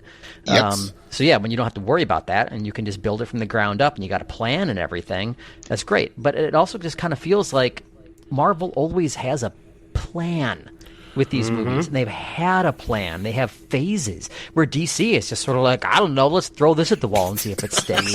Yeah, it's who is in charge. Like from the ground up, Marvel comes from a guy who played Weston Games Star Wars. Do you guys remember that? Weston Games Star Wars? No. Yeah. What? So like Kevin Feige's full legit geek. Like he Weston Games Star Wars is like in the 90s, you know, we played Dungeons and Dragons. We're like, what else can we play? Oh my god, we can play Star Wars? And like there's like these like rule books from Weston Games that don't exist anymore that laid out like the structure of how you can play a Star Wars story with your own characters. Like Kevin Feige has come out and said like he loved those games. So we are seeing MCU built from a person who gives a shit about continuity, world building, rules. So like we're getting Star Wars. Like he's doing Star Wars. Have you ever heard the interesting origin story of Kevin Feige and how he like kind of worked his way up? No, I saw his name like trickle up. Like he's in unimportant places that all of a sudden more important places. But yeah, who is he? Where did he come from? Well, originally he like was an intern at whatchamacallit for Richard Donner. He worked for Richard Donner, and then from that he was able to become a associate producer on the original X-Men movie because he knew all the names of the X-Men characters, and that was sort of like how he got his foot in the door. And I'm missing a few steps, but he eventually worked his way up to Marvel and sort of kind of became like the force. Although, do you guys know about the internal civil war between Kevin Feige and Ike Perlmutter? No. Oh, it's a really interesting story. Well, Ike Perlmutter is like this Israeli billionaire who owned like a chunk of Marvel, became a big part of it in the 90s, was the CEO, and he still is like a part of Marvel. And him and Ike, he's kind of like a conservative guy. He's a Trump supporter, and he's also got into this big fight with Kevin Feige because he was a notorious penny pincher. So he would always like try and like reduce the money, and like Marvel movie events, they would only cater for Subway. He would go undercover to like make sure that nobody was spending too much money. And supposedly he was like a big pushback against like sort of more black superheroes taking on roles, and he was the reason why it took them so long to get Black Panther. And they just had this huge clash where like Kevin Feige would always have to report up to Ike Perlmutter, and Ike Perlmutter would fight against his decisions. And Kevin Feige threatened to not renew his contract because he was so sick of dealing with Ike Perlmutter. But then Disney restructured Marvel entirely, so now basically Kevin Feige's running the show. And that's why you kind of have this like weird, separate but not equal Marvel universe where the Netflix shows were supposed to be connected to the MCU, the Agents of S.H.I.E.L.D., the Ghost Rider TV show, the Inhumans were all part of it, but they were all under the Marvel Television, which was run by Ike Perlmutter. So it never got featured in the MCU proper, because there was this Cold War standoffish where, Kevin Feige didn't want to have anything to do with them. But now, I ran into like the Agents of S.H.I.E.L.D. people at conventions. And even kind of befriended one anyway, the thing over they have a big confusion over there, and like they don't know what you know apparently, because they're very upset. They're like, yeah, we're supposed to be a part of the Marvel universe, but suddenly we don't know why, but they're not telling us anything anymore. Oof. They don't so we have to like that's why we're doing that's why we're doing everything the way they are, because they're like, yeah, we stopped getting like information. No one's talking to us, so we just had to make our own thing. My gosh! Wait, hold on. They're pretty upset about that. Quick question. Did you say there's a Ghost Rider television show? Not exactly. They showed up in. He did show up in Agents of Shield though. Oh. Yeah, he was supposed to get his own television show, but I think that was thrown under the bus, as well as all the other, formerly Marvel Television stuff that was under Ike Perlmutter. Because Jeff Loeb was like the head of that for a long time, but now it's all dead.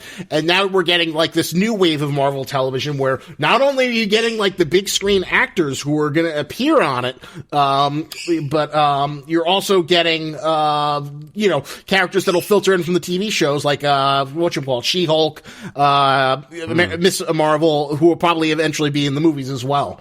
So I'm positive what we're seeing is the problem of the studio structure. Warner Brothers is an older structure run by not a dork, but people who are like, I want to make this amount of money in this amount of time, and I don't want to talk to you if you want to say you have a 20-year plan. Get the fuck out of here. Oh, that's well said. Yeah, they're like saying no. Like, okay, so what made money? Oh my god, the realism, huh? All right, Zack Snyder's hot. Okay, Zack Snyder, we believe in you. And he's like, I know how to do Zack Snyder movies. Let's do this.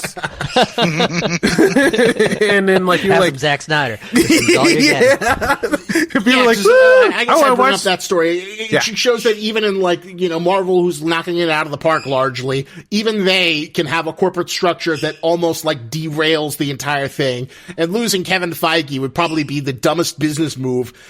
Something that would be recorded in the annals of, entertainment, and media studies classes for years to come.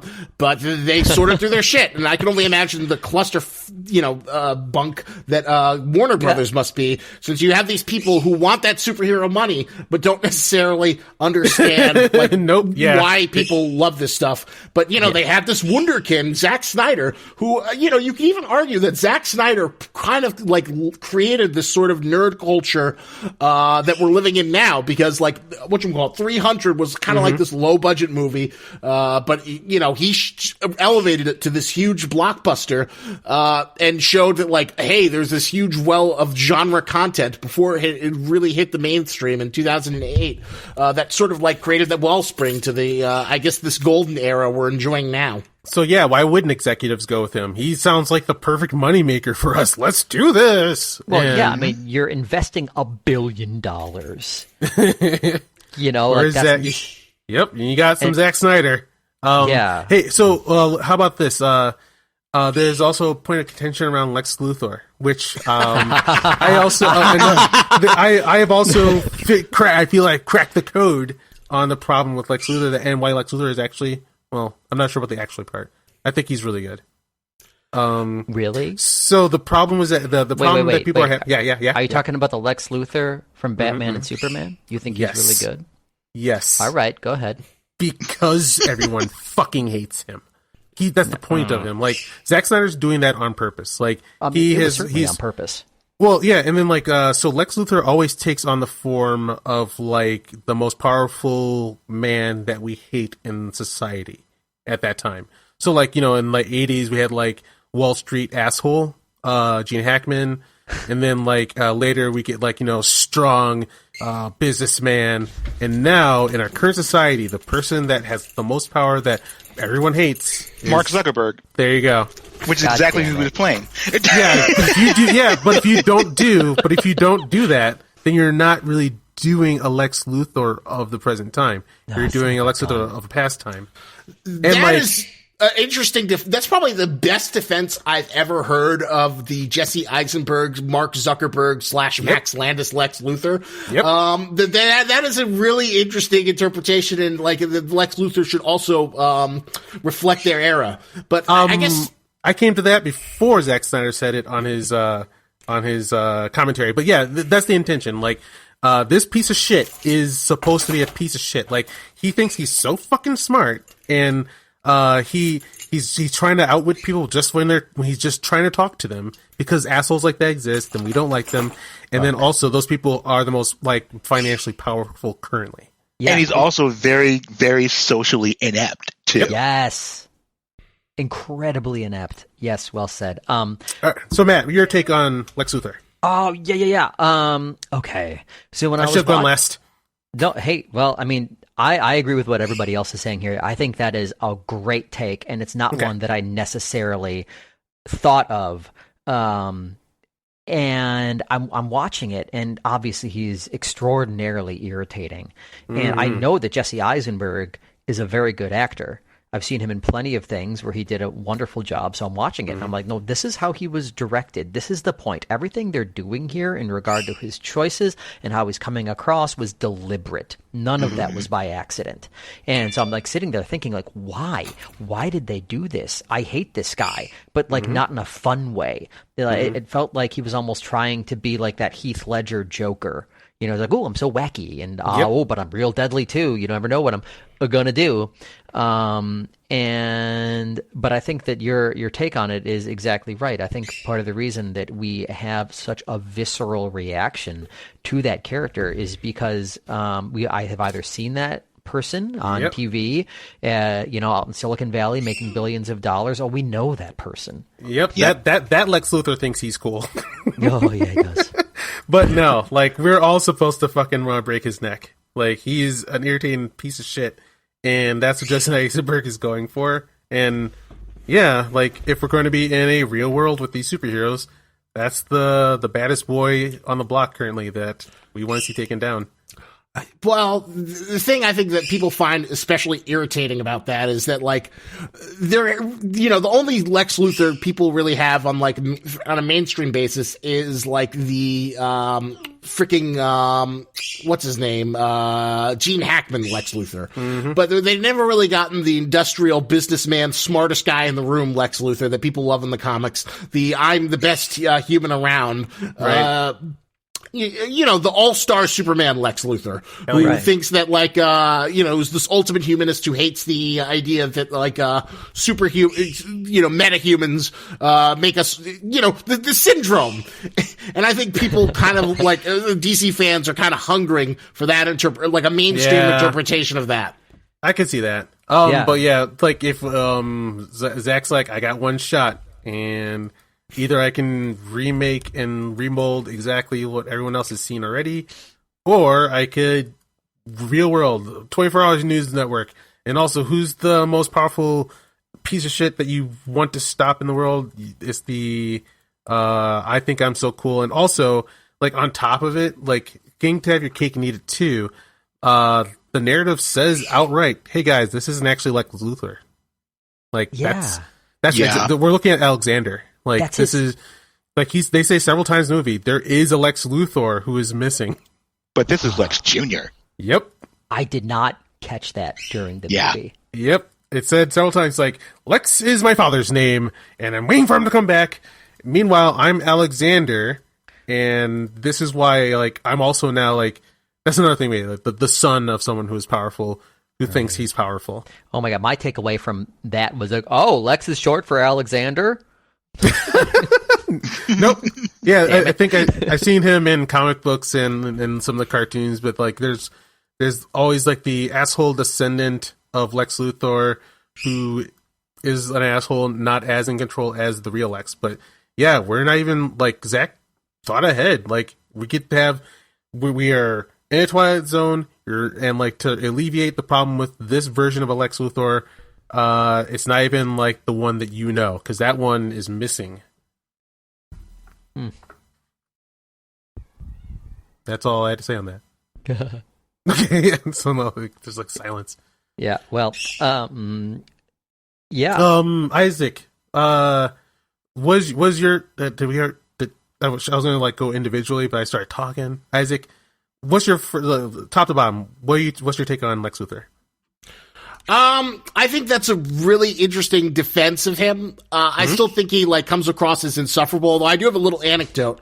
Everyone has their problematic fave, whether it's Michael Jackson or R. Kelly. You still listen to their music or whatever, maybe watch Roman Polanski. My problematic fave is Max Landis. Mr. Max Landis has largely been exiled. He's had a lot of features for, like, sexual harassment and potentially sexual assault written about him. But he is still making YouTube content, and I fucking love it. So whatever. I'm watching it with my ad blocker, so, if you want to morality police me, you can say that. But the reason I bring it up is that he, like, recently he did like a live stream and he was talking about his version of Well, he was talking about how when he was filming, he was on the set of American Ultra, and he was hanging out with Jesse Eisenberg.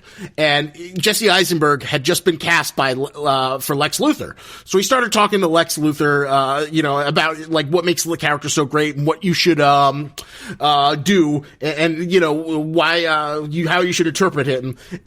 And then Jesse Eisenberg was apparently taking very close notes. Not so much on what he was saying about Lex Luthor, but on Max Landis himself. Oh no! Oh my god!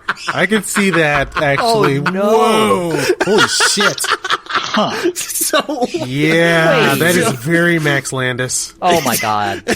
Did he just miss the point, or did he just decide like, no, I'm going to do something different?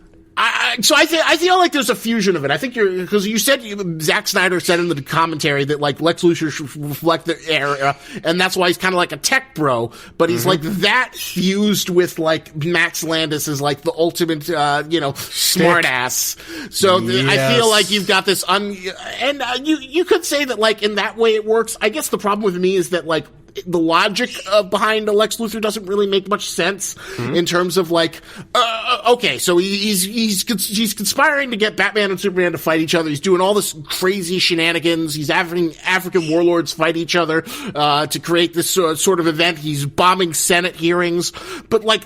So what was the point of like Doomsday? I guess the idea is that he's got a contingency plan for everything, but like, so he's going to create this monster who's just going to ruin things. So hypothetically, if his plan succeeded, wouldn't Doomsday just be like you'd have this unmanageable monster just destroying everything? Sorta. So like he's a fool. He's driven mad and drunk with power like this. Let's see, I'm gonna say it wrong and then I'll change it later. He's driven mad by a need for power. So like, he is the baddest motherfucker on the planet basically, with his inheritance and his intellect. And then he's like, yeah, holy shit. And then Superman flies in and it fucks with his psychology. Like with, Superman just being able to just be and like the superpower, and it drives him mad because like, he's like, no, like real power is me and what I can do and manipulation and like my data and my riches and fuck this guy and he thinks he's so fucking good. I'll show him the real world. I'll show him good. Like, and like therefore like manipulating all these events that a Boy Scout like him, who since he's so powerful hasn't needed to put thought into like real life consequences and whatnot. He's just trying to do the right thing. So this Lex Luthor takes advantage of that and gets a gigantic fucking boner over it. Like, I made him bow to me because I can make him do evil because I have his mother, and you're not that good, you're not above like everybody else. Everyone's got their reasons, asshole, and I got you. I'm number one. Yeah. It's funny you mentioned the scene where Superman bows to Lex, because something very specific happens there, and I was kind of wondering about the logic behind it. Maybe you guys can speak to it. I noticed when he kind of like ran his hand over Superman's head, he never touched him. And so I was wondering whether that was like he just didn't want to touch him, or maybe he was still scared to touch him, or they just didn't want to mess up his hair. There's so much intention. Like, a lot of the stuff we saw was like intentional. Like, there's symbolism. They're not just spamming like extremeness. So what you saw is probably, I'd say, like up for interpretation now. Yeah. Like to me, I think he's this Lex Luthor is a coward. Like, he wants to wield power. He doesn't have it for real. And then like, Superman does. So do you dare touch it? Yeah. I mean, that was, but besides the, wardrobe telling him, don't you dare touch his head. I got the impression that, yes, the reason that he didn't go all the way and actually like run his hand through his hair was he was too scared to touch Superman. All right. But that is the reading that I'm going to go with, because that feels right for this guy who feels like he's got power, but does he really understand it? Mm-hmm. Well, speaking of Superman, I guess Superman is a very difficult character to write. And I guess that's another thing that sort of annoyed me is that, like, Superman is, like, so dejected and like, he always has this sort of, like, you remember that montage? I mean, it's a beautifully shot montage where Superman's just, like, saving people. And people are, like, worshiping him. But he looks so miserable the whole time. Like, there's a reason. All right, There's a reason. I look forward to hearing the reason. So, but the like, reason, you complete, please. All right. And he's a hard character to write. He's like Captain America, where he's like so basic and vanilla. But like, bringing up good old problematic Max Landis, he wrote this comic called American Alien. I don't know if any of you have ever read it. And I freaking love it because it's basically his ultimate celebration of Superman. And his interpretation of Superman is that, like, it's 7 different, like, individual stories about, like, Superman growing up at different, like, little pivotal moments of his life. And each story is a different artist. It is a different tone. So there's, like, a really hopeful, like, Steven Spielberg story about Superman as a kid learning his powers. Then there's, like, a more grim and gritty story about him, like, stopping some redneck crime in Smallville as a teenager. And then there's, like, a college story where he, like, goes on Batman's yacht and parties and pretends he's Bruce Wayne because Bruce Wayne is never seen there. So he has, like, a more fun story. And then there's the story of when he first goes to the Daily Planet. And the what he does really well in those is he has Superman be just a guy. And that the beauty about Superman is that, have all powerful absolves him, where it's like nobody poses a threat to Superman. So he's basically helping them fight themselves to the point where they work through their issues. And it's a hard interpretation to get through that character, but it's like one that I really love, and like the best versions of the character where he's sort of hopeful versus the kind of mopey, almost objectivist Superman you get in Man of Steel and Batman versus Superman, where he just seems like so miserable and on the edge of snapping. And accordingly to the Justice League, the Snyder Cut, which I'm going to see from what I've heard, is that like, they imply that he eventually snaps and leads to the dark future. No. Well, what happens is he gets exposed to the anti-life equation, which corrupts him. And then Batman makes a decision where Lois dies, and therefore the equation, which has changed him fundamentally, and the excuse of the loss of Lois is why Superman is changed. Oh, interesting. I've never heard of the anti-life equation being used in that way, but okay, that's a better way to sell it. And the reason why this Superman is mopey is because, once again, like, we're doing a Superman who is now in the real world of 24-hour news network, and also that the real world can be fucking gray as shit. Like, so, there's a thing, 3-Body Problem. I'm bringing it up. There's this book series called 3-Body Problem. And they have this, like, concept in there called dimensional awareness. And it makes it so that, like, it makes it so why people have their different opinions. The path on life makes it so that they do and don't see things. And it's just like, some things are just invisible to them because of the path of life. So Superman has had the path of life of, like, supreme power. Like, he doesn't have to slow down and do volunteer work to find out what conversation takes place after a tornado. Like, the little children or parent who's dead, and, like, the paramedics who have to stick around through all of that grief and take care of it. Like, he doesn't know that shit. He knows the big stuff of, like, he'll punch a asteroid. But, like, the thing that they wanted to show us in this was, like, Superman has now saved everyone. And, like, all he's doing is, like, what his Krypton's father said him to do. Like, you need to be the example. So, like, you save people, therefore the crowd around you saves people. But instead, he saves people, and they worship him. And he's like, no! Wait, what am I doing wrong? And he doesn't have the life experience to figure it out yet. That's what's happening there. Like, and then, like, in that Senate hearing where, like, everyone dies, that's, like, the biggest example of, like, what this Superman now has to deal with in this world. Like, he's there, he's like, you know what? Do the right thing. I'm Superman, and I'm turn myself in. Let's talk this out. I'm not thinking that, I'm a gigantic fucking target. Boom! Everyone dies. And then like there's nothing to Superman. He's not that fast, and he's also not a paramedic. So like he goes out on those back steps, and he's like overwhelmed with grief because he's like, do I help them put the bodies in the bag? Oh my god, did I do this? Oh shit. So yeah, he doesn't know what to do, so he flies away. That makes sense?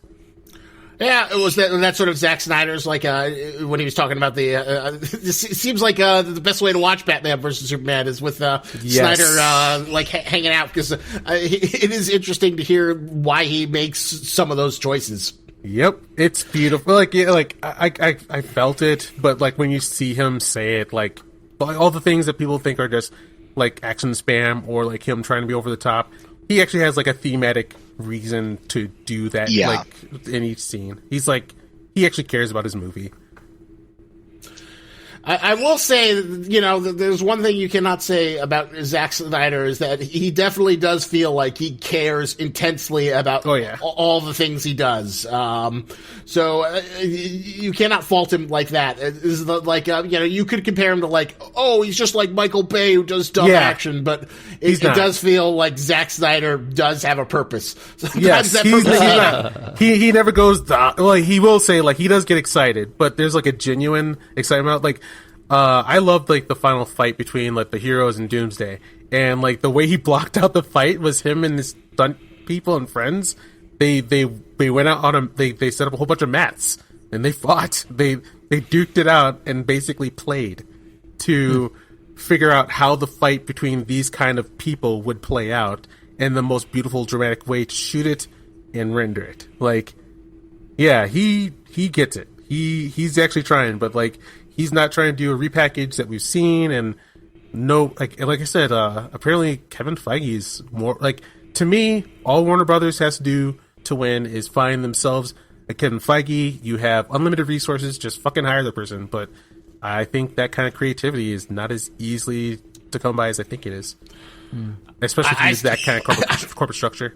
I still say, like, give Bruce Timm or Paul Dini, like, screenwriting or directing duties. That's what Kevin Feige, that's the secret sauce that Kevin Feige did. Get these people who would be, you know, like Walter Hamada or whoever the president of Warner Brothers is now would never consider, and let them direct it, just because they're passionate for the material. I think that too, but I think once again, like, it's their different corporate structures. Like, there's a bunch of rich people like, fuck that, I'm not giving up my power to some nerd. And versus the Marvel Studios, who was created and they followed the footsteps of like the business nerd who understood story and business.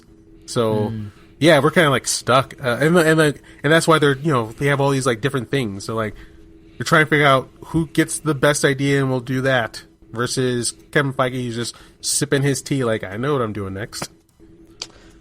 Yeah, you know, that's So was that something, the thing you brought up about how miserable Superman is when everybody's worshiping him? I mean, I watched that scene, and obviously I thought it was a very effective scene, and you could tell how sad he was, but I couldn't quite figure out like what was going through his head.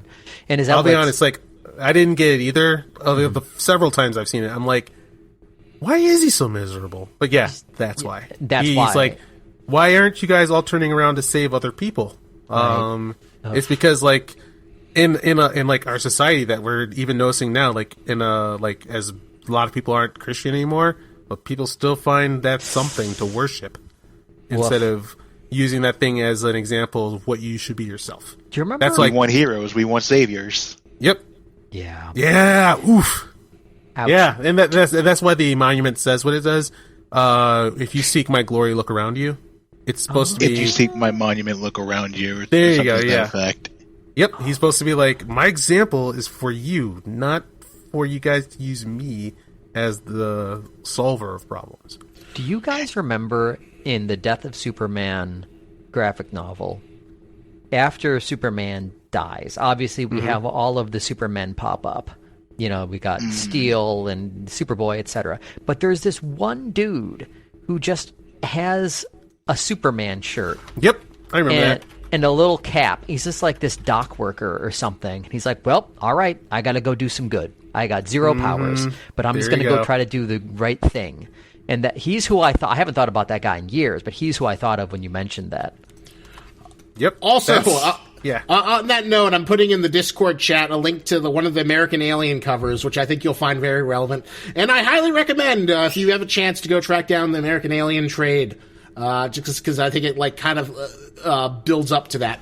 And a weird thing is that like Max Landis apparently planned this whole DC universe he was going to write until he was permanently canceled, and now he's like turning it into a giant YouTube video called the Kryptonian Epic, where he's just going to do it as like fan fiction for his own work. But there's a little feast upon that cover in terms of like Superman being this inspiration, and I guess you could say all like superheroes, the idea is that like they're supposed to be these characters where we take the morals. Like Jesus is a pretty cool guy who taught some pretty cool things, and you know, if you follow the teachings of Jesus, you might be able to do some pretty good things for some other people versus using them as a way to keep other people down. Ooh, yeah. Speaking of Jesus, that's why they have the that's why Batman created the lance instead of making like a technical missile that could shoot Superman. Superman is Jesus, and he's going to be the betrayer to stab Jesus with the spear, and he has to do it with his own hands. Otherwise, he's not doing it or taking responsibility. That's why the spear exists. Yay! Wow! And also, and also at the end, at the end, Lex Luthor's prison outfit says TK421. Really? Yes, TK421. Do you copy the Star Wars reference? No, somebody explain. I never paid attention to that. Oh, so like Lex Luthor has his prison outfit. The number says TK421, and the original Star Wars, when TK421, why aren't you at your post? Yeah.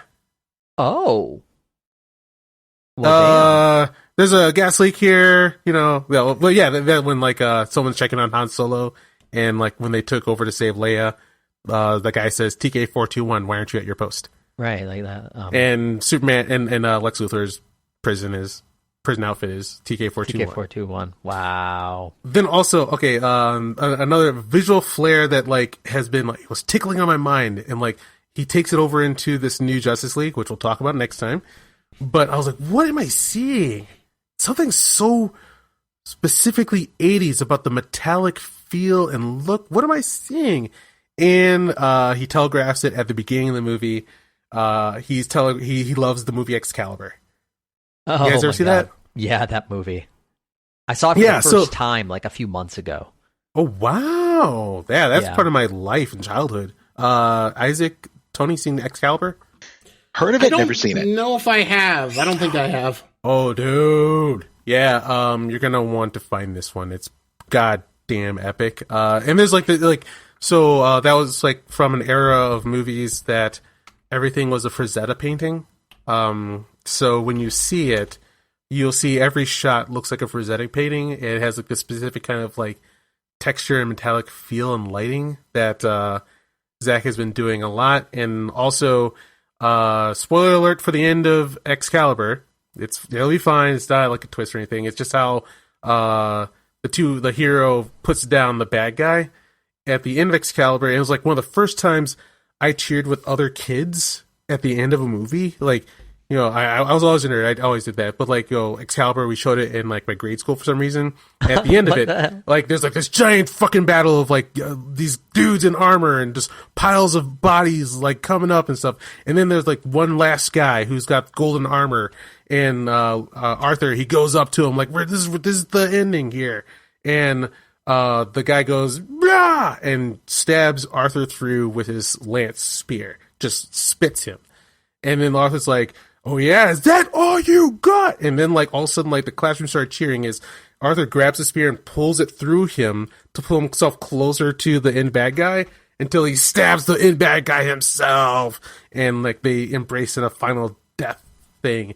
And that's what Doomsday and Superman did. Oh, interesting. Yeah, do you remember like the Doomsday spits Superman on his hand spear, and Superman pulls himself closer and closer and then stabs him back. That's from the ending of Excalibur. Wow. Yeah. It's so exact that it's kind of like, whoa, you fucking weeb. You fucking weeb, Zach. You piece of shit. I can't believe you actually said that out loud. How dare you admit that to the crowd? Oh my Piece god. of shit weeb. So yeah. I love weebs calling each other weebs. Yep. It's one of my favorites. So here's something. If we're just talking about random stuff about the movie right now, did y'all notice that they warped the Batmobile? Warped? They warped the Batmobile. You know how, I mean, like, Keith, I think you've talked about this before, how, like, warped Jobbed? is like... What's that? Jobbing? Jobbing, exactly. I didn't know wharf was a verb. Well, Please elaborate. No, he's not. It's a jobber. No, I think, you know what? I think we should... I have said people have gotten warped before, yes. Okay. All right. No, hey, that's fine. So basically, it's just like, you got something that's proven to be very, very tough over and over and over again, and then something comes along and just wrecks it. Yeah. You know, it's like that happened to Worf all the time in TNG. You know how tough Worf is, and so how do we know this alien is tough? They'll beat up Worf. Yeah, right? and one of the Red Letter Media guys said, like, yeah, it sucks, but who else are you going to have the alien knock over? Wesley? Yes, please. I guess the alien's not that tough. He can knock over Wesley. Like, well, what's the big deal? There's only one person you can knock down to show that you're tough, and it's Worf. And that's Worf. But yeah, the Batmobile, and by the way, I loved this Batmobile. Me too. It's just going ham in that scene. It has like shields and like all these gadgets, and it's just going like blasting through buildings without even flinching, just destroying everything around it. And then it just hits Superman's ankle, and it's just destroyed. in another beautiful Zack Snyder moment on his like commentary track, he's got like he draws his own what do you call those, like comic book panels that you make a movie off of? Storyboards? Yeah, he draws his own storyboards, and he's very, very proud of them.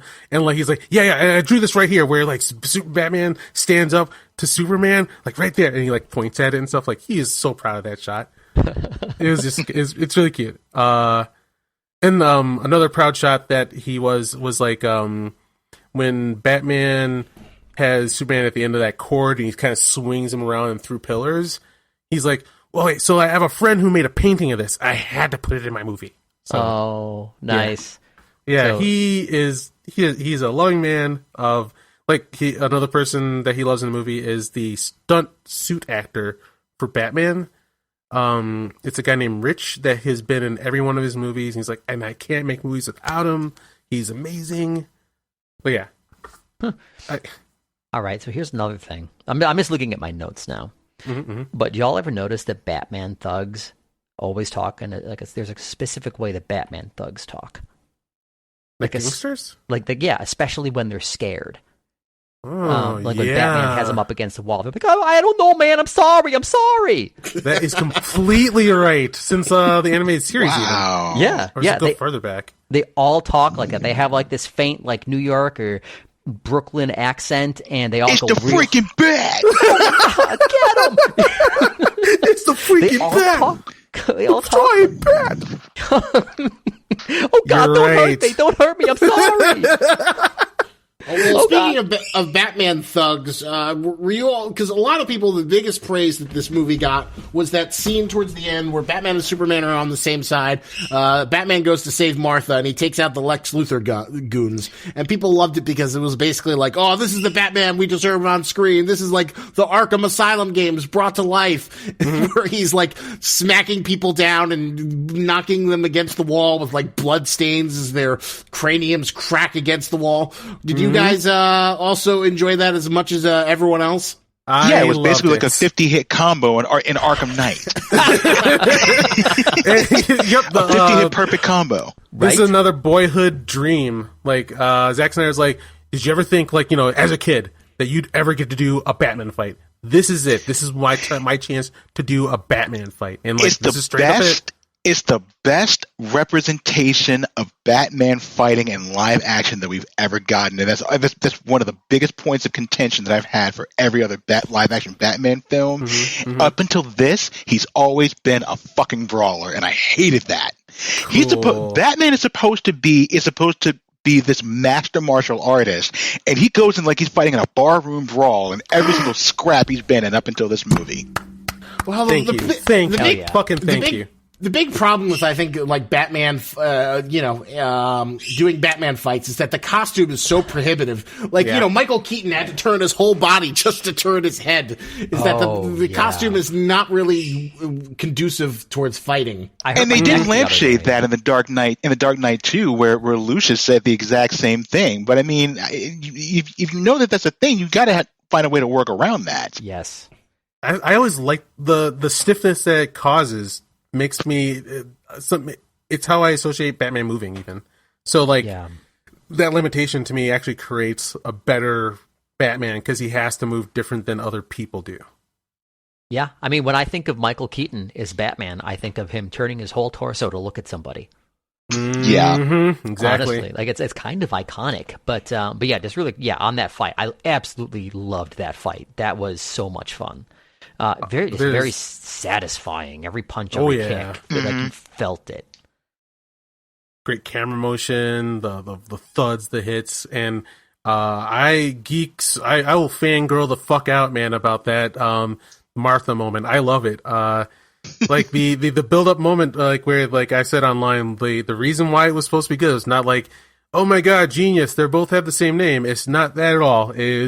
We are seeing the end result of a Batman driven to rage and thinking his only purpose now is to defeat a god, and that has now given him quickening. He's given him life purpose, and then like as he's about to do it, you're letting him kill Martha is a line that says like, oh shit, that's like, that's the last thing I heard my father say.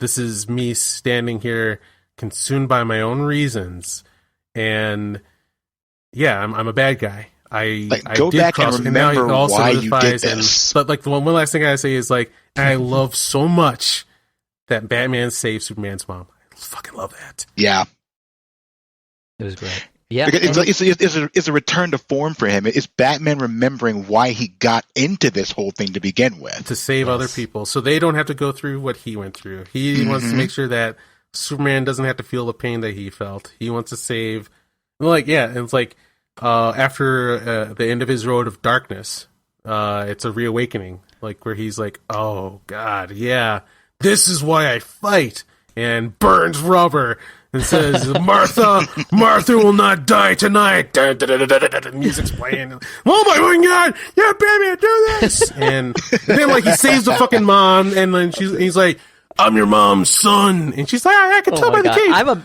I'm imagining you playing with action figures right now. Oh my god, dude, I get tears in my eyes at that shit. Like, I'm a friend of your son's.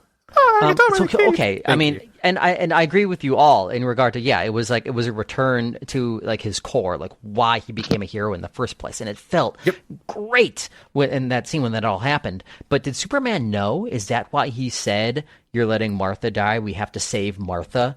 Did he know that name would specifically strike a chord with Batman? I think I don't see why he wouldn't. Superman has been reduced to a man in agony and pain at the end of his life. He doesn't want any kind of mistake. Her name's Martha. Please, like, this is all what I'm doing this for. Save Martha. Not save my mother. If you need her name, let me tell you that later. It is foot on throat, about to die. All I'm doing is to save Martha. Okay, that's a good explanation. Because in the same vein, there's also people that think that, and I don't know if you guys agree with me on this, but this whole thing could have just been avoided. This whole conflict, this whole fight could have just been nipped right in the bud if Superman would have just fucking said this from the beginning before they started scrapping. He tried. He keeps trying. But Batman keeps on like, I got the sound wave, or no, fuck you, man, I want to hear anything. And that's why Batman doesn't get killed. Like, Superman keeps trying to say, dude, stop, I got almost every almost I believe every time like Batman and Superman fight, like Superman's not going all out. Because if he did, I mean, it wouldn't be a very long fight. And he told him that he told him this from the beginning. Like, okay, if I wanted you dead, you'd be dead. Yeah. Yep. Yeah, but like he's always holding back a little bit. And Tony, that's exactly right. Because I still think that like Superman had the option to just sort of like hold. I felt like he should have had the option to just hold Batman at arm's length and be like, "Listen, here's what's going on, bud." Yeah. Just incapacitate him real quick. We are not doing literal. We're doing the broad emotional strokes of a Zack Snyder visual painting. And it's a movie, and they have stop to fight. logicking this shit, right? Stop logicking. Not here. Not gonna happen with this 8-issue miniseries. We only have one page to make this happen, guys. Let's do this. Somebody's pointing at the title of the movie. Look, it says Batman versus Superman. They have to fight. There's a cool scene where like Ben Affleck, like I think he might be the best Batman I've ever seen. Still not in the best Batman movies though. But like in the beginning where he jumps out of the helicopter and runs to the rescue, he was told specifically not to do that. And but he's so into, he's like, but my city's falling, I gotta go save it. Is why he just got so into the role where he put himself in danger, and people were very upset that he did it. Poor Ben Affleck. He worked so hard on that Batman, but he never got he did. He never got people hated him initially, and then, the movies were, not received well, so he got, but, I still think in every one of those, $1 billion alternative universe, Ben Affleck never did not feel like he was phoning it in. Mm-hmm. Yeah. You're absolutely right. It is sad because, I think about that. I think about like somebody like the directors, all the thousands of people that worked on this movie, and they spent like $1 billion on it. And like people that made it, I'm sure they put this out and they're like, look at this epic thing that we made. Yep. And then it comes out and it gets torn apart. Like, do we forget that these are people who were trying their best, all these pieces? I have experienced this kind of twice before, and it's it's interesting. Like, there's a show called Kamen Rider Dragon Knight. Yes. So, did you watch that? Yes. Okay, so here, check this out. Like, so I'm gonna try to say this really quickly. So, you got Power Rangers. Power Rangers is made from a show called Super Sentai. And then, like, there's a sister show to it called Kamen Rider. And, like, in America, we had it called Mass Rider for a little while, and then they ran out of footage and they stopped. But then there was a company that was like, hey, there's more footage. Let's freaking make another Kamen Rider show. So they did. And man, all of them put their freaking lives into that thing. They worked hard and it was beautiful. They were trying to create something different. And yeah, name drop. I became friends with like the showrunner, Steve Wang. I went to his house and he was like, check this out. And like, we were watching it and he was in love and I could see why. And it hits the airs and it got canceled. And fans made fun of it too. And it was banned. It got universally. Yep. It was really, and like people coming around to it now, but like, yeah, I watched it. These people put everything into it. And then the other one example was, at San Diego Comic-Con, I sat down to watch the new Thundercats for the first time. They showed the pilot episode and it was a religious experience. I'm not even joking. I sat next to you. Was that the Thundercats Roar, or was that the anime one? No, the remake. Yep, the first remake, and that remake was glorious. Holy, I loved it. In that hall, I gotta tell you guys, like how the feeling in that hall was like everyone was like seeing like Jesus has come back, and like oh my god, like there's like a son and father pairing next to me. Well, the father grew up with Thundercats, the son was getting into it. And like we all watching, like every time a new character would pop on the screen, like the crowd would go wild and Thundercats and oh my god! And like when we walked out of that, we were like, Jesus Christ, the world just changed.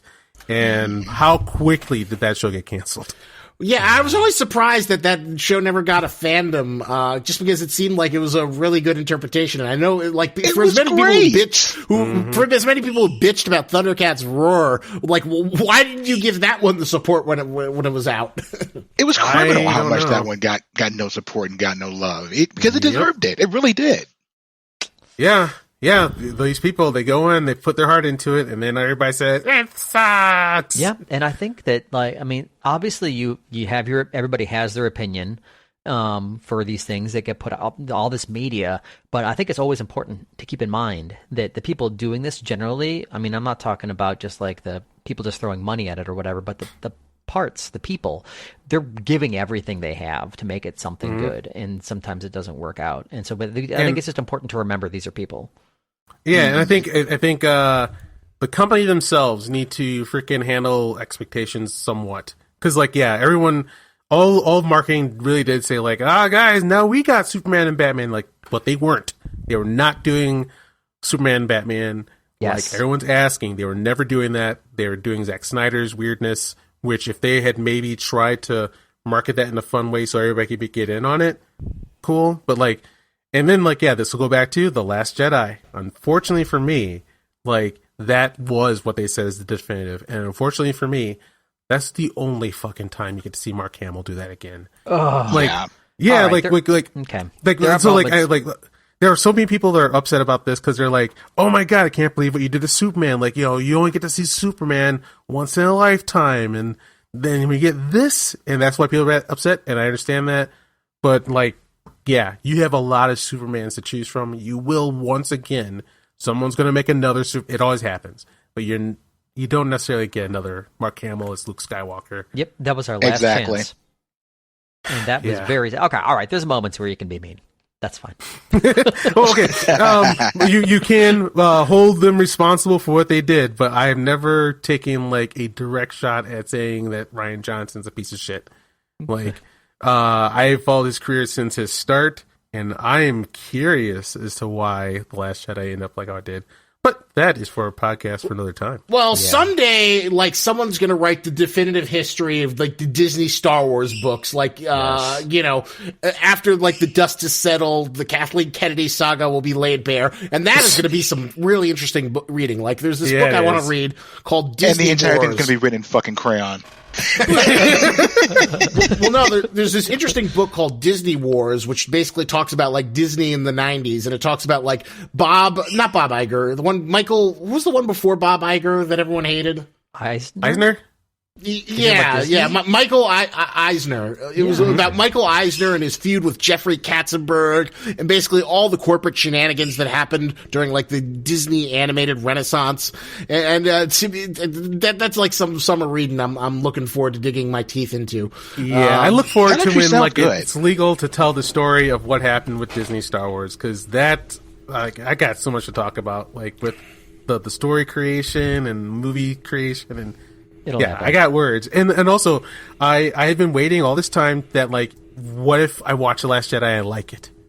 Like I'm saying like I'm always leaving myself open to having my mind changed, given more information. But given more information, nothing's changed about The Last Jedi except for I think it was bad on purpose. Whoa! And it created a lot of good. If The Last Jedi was not as bad as it was, I would not be a three-body problem Stargate fan. It was all for you, bud. That's a good point. I mean, like, a lot of good comes from destruction, is what I saw.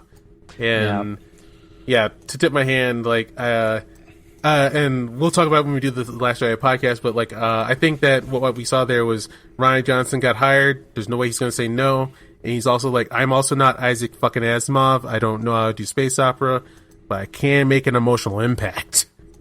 And that's when we're going to do the Star Wars fandom. And as a result of that impact, I've never seen more people care about Luke Skywalker. As a result of that impact of like a void of creation and creativity, all of a sudden, all these YouTube channels exploded. And I've never seen more lore channels about Star Wars. As a result of how terrible it was and how wrong they got it, I've never seen more people care more about everything that's great about Star Wars. Well, just out of curiosity, were you happy with The Mandalorian? With hell yeah, I am. I had a feeling you probably loved that last episode. Yes, God bless. That was so great. Oh my gosh. Yeah, I saw that in a room full of people who had already seen it, and they were actually watching me when the single X-wing showed up, because you know. That's why people watch reaction videos. You know, they want to see how you're gonna how somebody who's been like watching these movies their entire life going to react when like their Luke Skywalker shows up again. Made from the business angle of someone who actually grew up with and understands the property versus Kathleen Kennedy, who grew up with it knowing it as a business angle. Well, her boss's thing. Yeah, exactly. Like, because I was wondering, like, okay, because we're getting off topic, but I just want, I do know. I want to say like, we're not there's talking so about much Stargate. Yeah, we will. Oh, we will. Not but yeah, tonight. like the big like when you think about like how things go wrong, think about like the creative direction it came from and who that person was. Like to me, I was like, oh, when George Lucas was kicked out and Kathleen Kennedy took over, I was like, yeah, woo! I don't need you, George Lucas. You suck. I can't believe what you did with the prequels, Kathleen Kennedy. I've seen your name on everything I love. So, this is gonna be, oh my god, what did she do? Oh my god, it's the worst thing. It's fun. And then like, yeah, a buddy of mine was like, who knows the industry, was like, yeah, Keith, she's good at the job of allowing crazy people like George Lucas to do what they want to do, but she's not George Lucas. She's not a science fiction fan. She made it so science fiction people didn't have to worry about the money. Yeah. Hey, I have some things on my list here about the movie that we're talking about. Please. Yeah, and so like just kind of goofy stuff, I guess. But all right, so there's one part where Diana, as she's leaving, to say goodbye, says Mr. Wayne, right? Mm-hmm. He says, Mr. Wayne, and leaves. Have you ever done that in real life? Do you know anybody that's done that? Just says somebody's name as a goodbye. No, but I really wish I could. Right? That is it's such a movie trope. Mr. Wayne. And or also the other movie trope is like how people just hang up phones without saying goodbye. Like no one does that. That's a big one. But regarding go ahead. Sorry. As I say, regarding Wonder Woman, I love hate her theme song. When that music plays, I hear Xena's. Am I wrong? Am I along that? It doesn't make me think of Xena's, but I don't remember Xena's theme that well. I also, I'm going to admit that I'm not sure if I remember it well, but like every time I hear it, I feel like I'm hearing a lesser version of Xena's theme. And Wonder Woman came before Xena. Yeah. Say what? She had her main theme, and then she had like one or two battle themes. Xena did. Yeah. There's something to Xena about Wonder Woman, and I get how it's almost unavoidable because like Xena was modeled after Wonder Woman, and then like she's a huge cultural like impact. Therefore, I guess we have to. But I don't like Wonder Woman is a big deal on her own. So yeah. I feel like I want to see like everything I've seen about Wonder Woman on screen should just not be a homage to somebody else. Like how Star Trek doesn't need to be Mass Effect. If that makes sense. Yeah. Speaking of Wonder Woman, I think in that final battle when she shows up and her theme starts going, that's a great moment. And I love moments like that where you just know on opening day everybody in the theater cheered. Yeah! I love how her action is shot. Like the dive lunges and the camera zooms behind her while she comes. That was one of the best parts of the entire fight, where she just straight up jumps right into Doomsday and just goes. Yeah, and the camera stays right on her ass and zooms in. I'll be honest, I did not see her booty. But, hey. No. Wonder Woman's Tony, sexy time. correct me if I'm wrong. I think you're saying that it just stays on Diana as opposed to... Oh, okay. It stays there with her, and you basically you just zoom into Doomsday right there with her. Yes. Right. Very effective. I felt... I replayed that several times.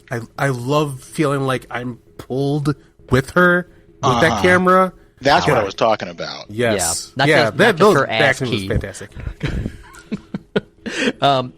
It was very, very effective. And you can feel the power of Wonder Woman. Thank you for the clarification, Matt. Well, hey, this is, I just want to make sure that we all knew what Tony was trying to say. Because I was going to be like, I guess I wasn't watching for that. But I mean, she is pretty sexy, so that's cool too. I mean, no. Oh yeah, there's that. There is that. Do you guys know about the BDSM origin of Wonder Woman? Oh yeah. There's a movie about it. I always forget about that. Well, like speaking the movie, yeah. Just out of curiosity, did anyone here I mean, this is a whole other topic, so I won't get into it too much. But what was the general consensus of all you guys for Wonder Woman '86? Oh, I didn't see it. 84. Or 84, that's what I meant. I hated it so much. The less I say about that, the better. Okay. I want it. Okay, I'm a DC mark. All right, I will take it. I make excuses for them a lot. I will allow a lot. I like the first Wonder Woman movie. I thought Patty Jenkins has solid directorial flair and vision, and I felt like I went and got McDonald's. Like what that was Wonder she Woman told 894 to do? was trash. Like, what did they tell her to do? Because this was not her at all. Thank you. Like, where was Patty Jenkins in this? Why does it look like this? What's happening? What's her operating number? Yeah, like I think the whole script should have been torched. Whatever, I don't know whose idea. Supposedly she wrote it. We don't know the behind the scenes story, but when someone had the idea of like, and then he wishes to turn himself into a wishing stone. That's the point where it should have been set fire. And he should have started from fresh. Yeah, that was stupid on a bad level. Where I feel like they didn't intend it and they weren't in control of it and were having fun with it. I'll admit because I'm in love with Wonder Woman, Superman, like paladin heroes. Like if a paladin hero stands boldly and beautifully and does something majestically, it can bring tears to my eyes. So like when I saw her like learn to fly and like swing on clouds, like that really did get me.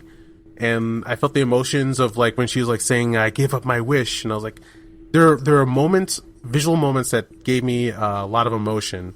But when I step back and look at that story, I just don't know what the fuck happened. It feels like they walked back so much of her development from the first movie, and I have no idea why. I think that's what got me the most. It felt like she had so much more potential to do so much more growing in a different direction, and they just did nothing with it. I feel like they recycled the same story, especially where Steve was concerned. I feel like they showed up. It looked like everyone showed up to work and had a great time. That's what I saw on screen. Yeah. Well, the funny thing about that is that, like, it felt like such an easy layup. Everyone loves, everyone loved Wonder Woman, the first one. I thought it was a pretty good movie. All you need to do, and oh great, she's going to go in different time periods. That's fun. She can have like James Bond adventures, and she's hiding in secret, dealing with world stuff. That's great. Throw in like a third string villain. You got yourself an easy blockbuster. Yep. But it seemed like every creative choice was to go against, like, going for the easy win. Yeah. And the whole thing with the whole the 84, the setting, the setting of 1984, it seemed like it was just a placeholder, like a centerpiece that only existed and mattered for the first maybe 10 minutes of the movie. And they always went with the most egregious off-kilter examples to show you and tell you what time period we're in, what year this is. Yeah. And I haven't seen it, but like I heard that they didn't even use any 80s music. No. Oh my god. Well, sparingly. I didn't notice that. That's crazy to me. What I've been like on a quest ever since Star Wars ate shit. I've been on a quest to find the source of creativity. Like, okay, you guys are rich. You guys have $1 jillion. I should be seeing only the best ever movie ever from you people. Like, if you need someone to write you a good story, you have money. Like, you can pay like a fan fiction writer $40,000 for the best Star Wars trilogy ever. What's going on? And what I'm noticing is like, if you're sometimes, shit. Okay, here's the answer is like, there's no answer. There's like all these like happy accidents that happen where like all the right people show up at the right time, and sometimes they fuck up into brilliance, or sometimes they don't have that. And like, I think for Wonder Woman, what we saw was like a short turnaround time of people who didn't have enough time or care to sit down and make like a real mythology. They're like, you have this much time to make a 1984 movie. Go. Yeah. And that's what we saw. Money doesn't fix everything. You know, just because they have all the money in the world doesn't mean they're necessarily going to make something good. There are countless moving parts whenever you're creating something like this, and people with a lot of sway saying, I want it this way.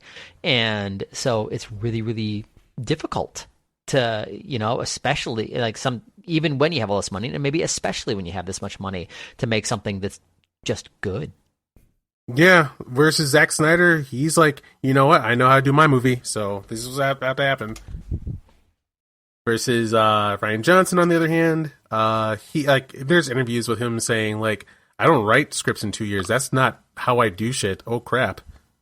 And he had only 2 years to make, one of the most important movies ever. So the metaphor that I see it as is like, do you guys ever watch this anime called Hajime no Ippo? Yes. I haven't seen it, but I know of it. It's the famous boxing anime. Yeah, so he has this. Yeah. He has this special move called the Dempsey roll, where he swings back and forth, and he just starts hauling off and swinging, and builds a momentum, and he destroys his opponents like this.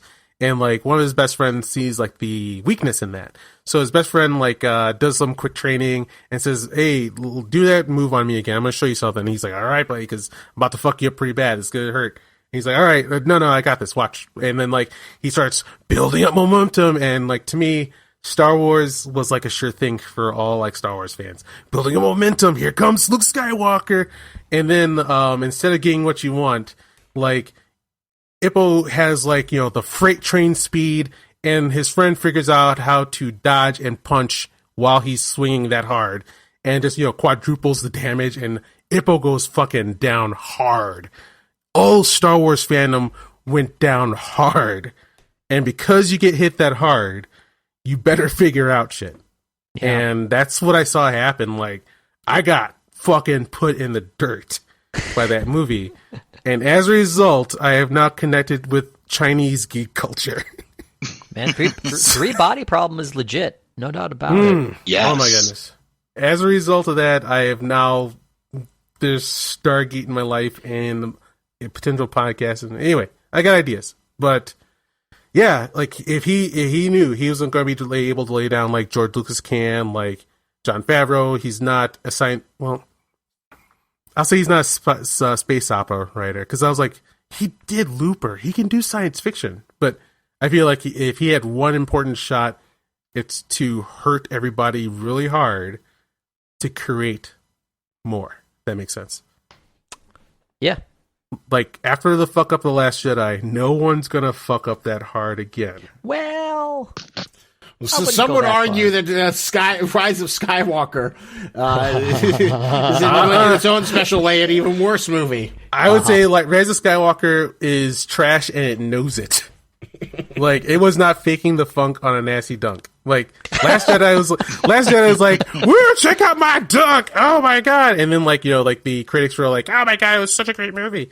But the Rise of Skywalker was like, Palpatine's back and she's his son, and it was just stupid up and down to the point where like they knew what they did. So I appreciate they straight up worked it into the script. They just had Poe straight up say somehow he came back. Yep, they knew they made trash. It. Yep, they leaned into it. Like there's this fun video of like all the actors in J.J. Abrams on camera, and like the person interviewing them. I don't know if they're expecting to get this reaction, but they're like, "Hey, everybody, show on your face your feelings of the ending of this movie, but don't say a word."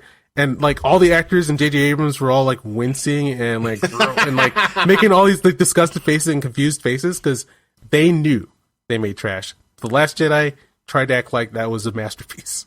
Oh, that's the difference. All right, so let's wind down because that was freaking awesome and fun. And I've had no. Before we wind down, are there other points that we want to hit? Yes.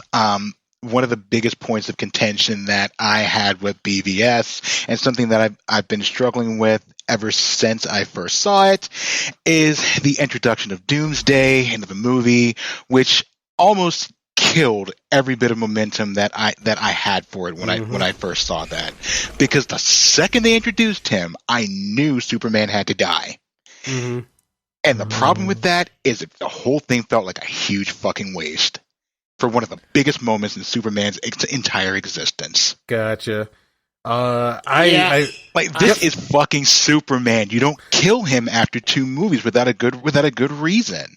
And the way they were doing this, the way Snyder was doing this Superman, it felt like whatever direction whatever momentum that he was trying to build with this version of him was completely put in the fucking dust. Especially since you went into this knowing that there was going to be a Justice League movie afterwards, which means he has to come back. Or this is what he's going for. So when he's like, yeah, in Greek legends, if you see gods mix with mortals, you gotta have some fucking gigantic collateral damage. You don't walk away consequence free. So he's got an 8-issue series. He's got a very short amount of time, and this is the middle chapter. And you do need to have a gigantic sacrifice. There's only one way this equation ends. And it's with the death of the Superman in this kind of a movie. But, once again, if everyone wanted the real version, this isn't it. And, or you just put Lex Luthor in a robot, and then they team up to fight the robot, and you save Doomsday for another day. Oh, I like that idea a lot. Oh my I think God, I that love would that have idea. been better. Yeah, exactly. I think that's what I mean. They could have they had a ton of other directions that they could have taken with this, and it still would have made somewhat sense. Yeah. But this is Doomsday. You put Doomsday into this movie, and people who know the story, they know what's going to happen. Yep. Or if we're doing this, and you only have 3 movies, you're gonna say all right, I have 3 movies to make, or 4 or 5, whatever. You have a limited amount of time. Are you going to and this is the moment where texting privacy policy and terms and conditions posted at textplan.us. Texting enrolls for recurring automated text marketing messages. Message and data rates may apply. Reply stop to opt out. The pandemic has been hard on all our kids. New studies show more than 1 in 3 children who started school in the pandemic now need intensive reading help. That's right. Millions of kids in kindergarten through 3rd grade in the United States cannot read at grade level. Here's the good news. Your child can be reading in just 30 days, guaranteed, with Hooked on Phonics. Even if your child has been struggling, Hooked on Phonics will teach your child to read in just 30 days, guaranteed. And right now, you can get started for just $1. Text the word GRADE to 323232 right now. Hooked on Phonics is highly effective and incredibly fun, and everything can be done right from home and in less than 20 minutes a day for more than 30 years. Hooked on Phonics has been the proven learn-to-read program that kids love to use. Text GRADE to 323232 and teach your child to read in just 30 days, guaranteed. Text GRADE to 323232 right now and get started for just $1. Text GRADE to 323232 now. Text GRADE to 323232.